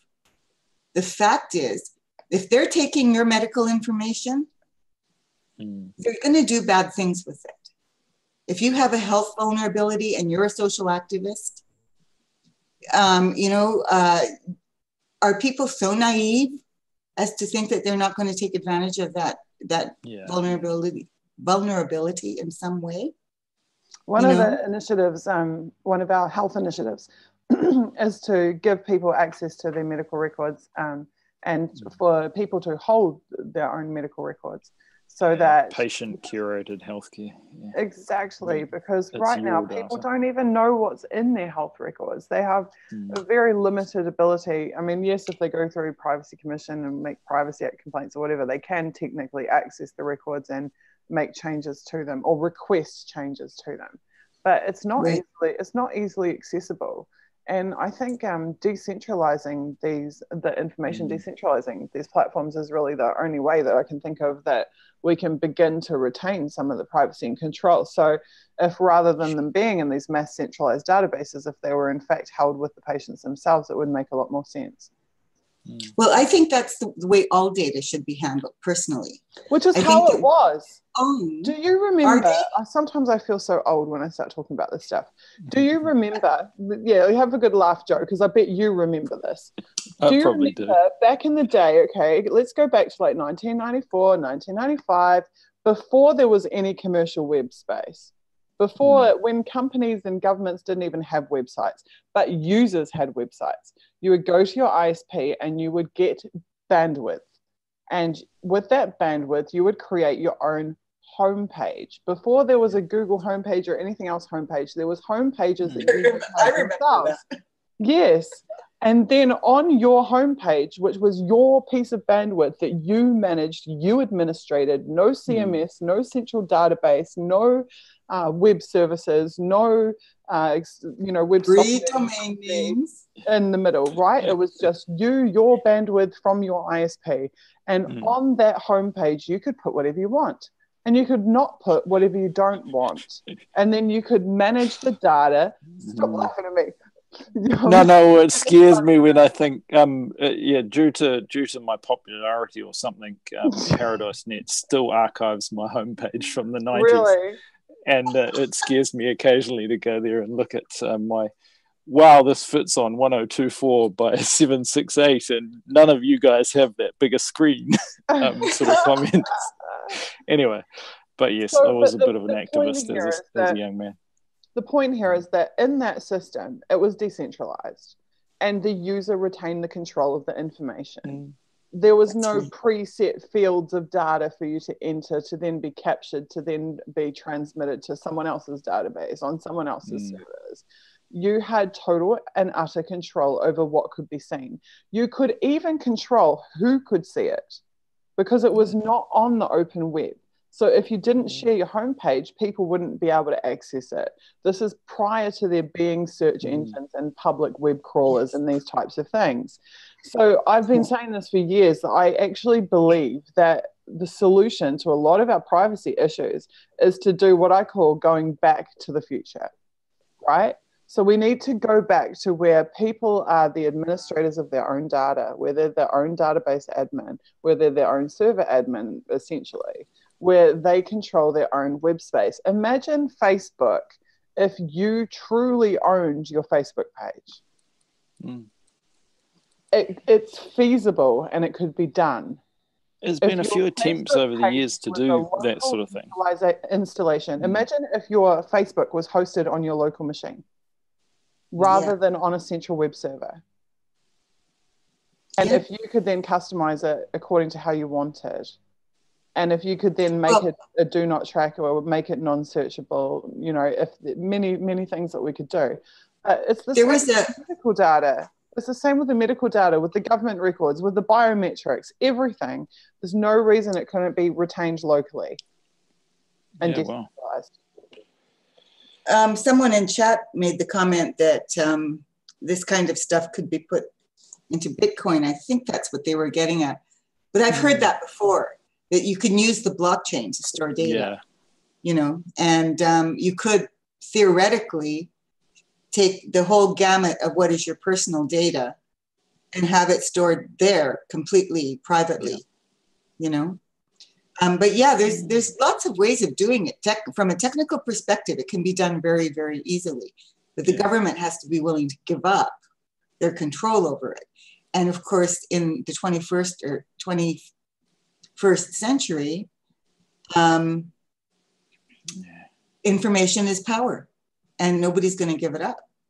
But we have technologies that are employing no knowledge servers. We have the blockchain technology. We have encryption technology. We do have methods available to us to do this. Yes.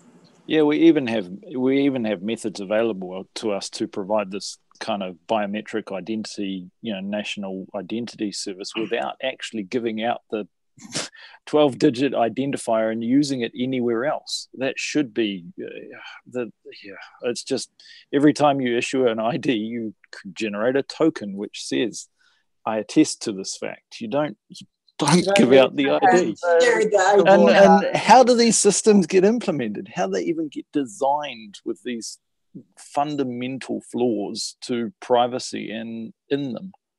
And you know, you even look at Real Me and what happened with it. But well, this is one of the things with the Equifax hack that's very, very dangerous. I mean, you have half the population of the United States whose social security numbers are now exposed, because I know Equifax has those, as well as Ontario and Quebec Canadians, which includes me. Our social insurance numbers are exposed. Our social insurance number is like an ID number. Once you have that, you can get any information you want about a person. That and the birthday is all you need to steal someone's identity. Yeah, and that's the scary thing. And you see, banks even coming to the realization that, you know, that people's credit card numbers are so easy to steal. So they're automatically generating things per transaction and things like that you can use per transaction. And you know, if it works for parts of the commercial sectors and they're realizing these same things, why can't our governments and why can't our the very systems that hold our identities and hold our information be built like this. And it's not so hard to do. Every time one of these things gets built, it's always putting your data at risk. It's sharing personally identifiable information with everyone. It's providing the abilities to link together metadata. In Canada, our banking information is being sent overseas to be, because their support groups are overseas. So they're giving them access to all our banking information to foreign workers. And so where's the control, Well, there is none. I mean, and Real Me's an example in New Zealand. It's delegated authentication system where, you can control your data, but that some things aren't being recorded on the audit log. That your information has been accessed outside of the little trail that says, you allowed, Social Development Ministry to access your data. You allowed the Inland Revenue Service to access.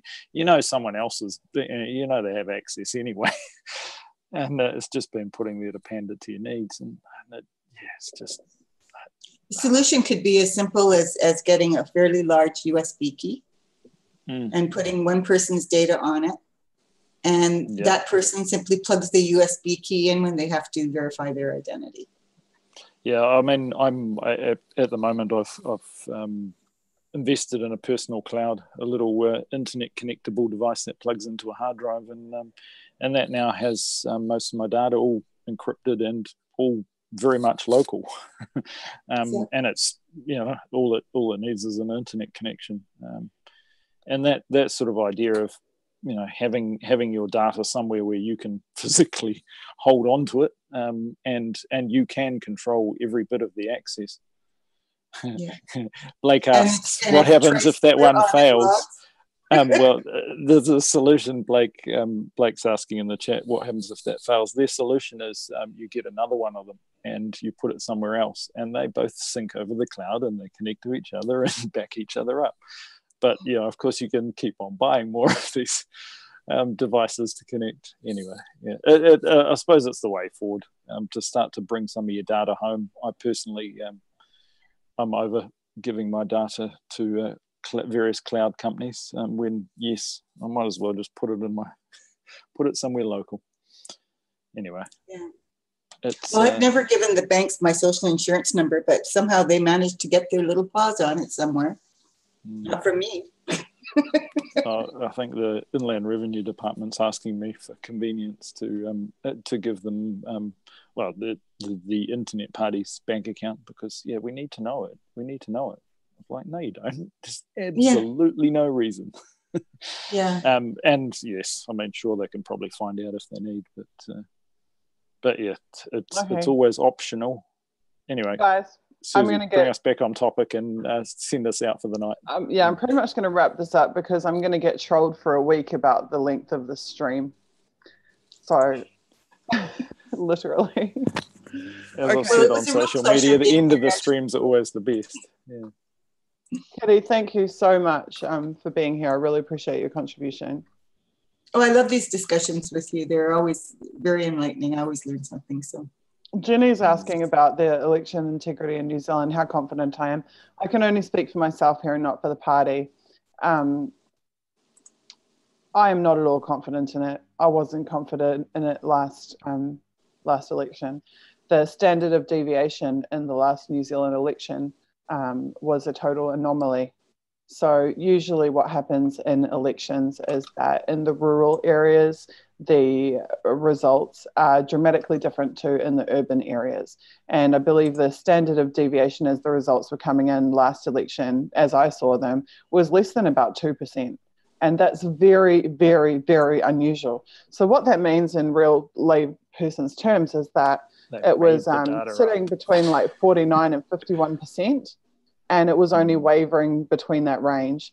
And it shouldn't be like that. It should be like, there should be a much bigger difference between the rural collection and the urban collection. So as I was watching it, I'm just thinking to myself, this can't be right. It's too close. The result's too close. And something that we've seen consistently across the Western world in the last dozen years or so of elections is these 49% victories, right? So this 49-51, 49-51, 49-51. And it's always billed as like this really close race. It's a tight thing. You know, we don't know whether it'll go one way or the other. Oh, look, someone's won and they've only won by this much. And this is not how elections were historically. And I don't know whether there is, I can't say definitively there is interference. I can just say that the election results that I watched for the first couple of decades of my life and the election results that I've seen in the last decade of my life are not consistent, inconsistent. And we have seen this manifest across the Western world. Now, we know that the voting systems are, and certainly where there's electronic voting systems, that they are corruptible, absolutely, though we've had no confirmed case of them being corrupted, which in itself seems suspicious. In terms of New Zealand, we're told, oh, well, everything's verified on site by independent people at the paper ballot. But at the end of the day, those results, whether or not they were verified on site individually, are fed into an electronic database at the Electoral Commission and then go up live onto their website, which the media then base their reporting off of. So at the end of the day, even though it is paper ballots, it is being converted into data, into digital. So whether there are vulnerabilities at some point in that process, I have absolutely no idea. I have not examined the Electoral Commission systems. I don't know their processes. I just know that I do have a gut suspicion about particularly last election, but also the several before that, as to this ongoing trend of 49-51, 49-51. But like I say, I can't say one way or the other. So all we really can do is cross our fingers and hope for the best, that yes, there is integrity in our systems. What I can tell you for sure is that there is no integrity in our media. And our media hold sway over the attention span of much of the nation. You'll see an exchange actually earlier on from Internet Party talking to a TV producer in New Zealand. And saying, he's saying, oh, is the Internet Party still a thing? Ha, ha, ha. Well, you'd think that he would know, considering that he works in media and that the Internet Party has been published for months on the Electoral Commission website as a registered political party standing in the election. The reason he doesn't know is because the media, including him, have not provided any coverage to Internet Party. And that is a total violation of what is recorded in law as the fundamental right to participation. So on that thread, this TV producer then says, oh, well, it's your own fault for not doing enough advertising. Well, advertising costs money, a lot of money. But the fundamental right to democratic participation doesn't say you have a fundamental right if you give millions of dollars to a media company. It says you have a fundamental right to participation. The media companies, although they are private for-profit corporations, have duties of care that include duty to the public interest and to the law. So when they pick and choose who they will give coverage to, and they choose those who will give them millions of dollars over those who don't have millions of dollars to give them, what they are in fact doing is violating that fundamental right to participation. They are skewing the awareness of the public with relation to certain political parties. And they are completely failing the public interest, because it is in the public interest to be made aware of all of the political platforms and parties that are standing in the election. And then when that was nicely pointed out to him, his response was, no one cares. He literally said, no one cares. And when the response went back to him that, well, actually, we happen to be on live stream at this very minute with a bunch of people who do in fact care, his response was, well, I'm on my third glass of wine. Honest to God, honest to God, honest to God. So whether or not we have a fair election system in terms of the voting processes, what we don't have is fair access for the public to political messages from registered political parties. And that undermines the entire democratic process. Yes. So essentially, the media are deciding who the public can select from. and they have lovely narratives like, oh, it'll be a wasted vote if you don't vote for an establishment party. Well, it might be a wasted country if you keep voting for establishment parties, because establishment parties have got us into the terrible situation we're in right now. So this idea that you're wasting your vote if you don't vote for the same people who have created this giant mess in the first place is completely ridiculous. Okay, that's all I've got to say about that. Just to add to that, because she also mentioned me in there, I really can't say anything more than what you've already said, because we have exactly the same problem. What you have outlined, we face exactly the same situation in Canada. It's funny, and I think we've got to push apart back the same problems there. All the Western world does, same collusion, and much of the third world as well as the Western world. These much like the spying legislation, these problems are propagated around the world. They're faced by people. I mean, in India and everywhere, people will say, hey, that happens here too. That's happening in Greece too. That's happening in Ireland too. That's happening in India too. That's happening in Nigeria too. All around the world. And that's why it is again so ironic when people then dare to say to us, but you're focusing on international issues that's irrelevant to New Zealand. No, it is extremely relevant to New Zealand and to all of us. Okay, I really am going to wrap it up now. I think that's all. I want to say a lot of thank yous. I want to say thank you to all the panelists tonight who are just amazing. And what we did here was really, really special and important. I want to say thank you to all the people who have watched us on YouTube, here in the Zoom, on Facebook, to the people who've interacted with us, who've countless retweets, sharing our messages. I really, really appreciate it.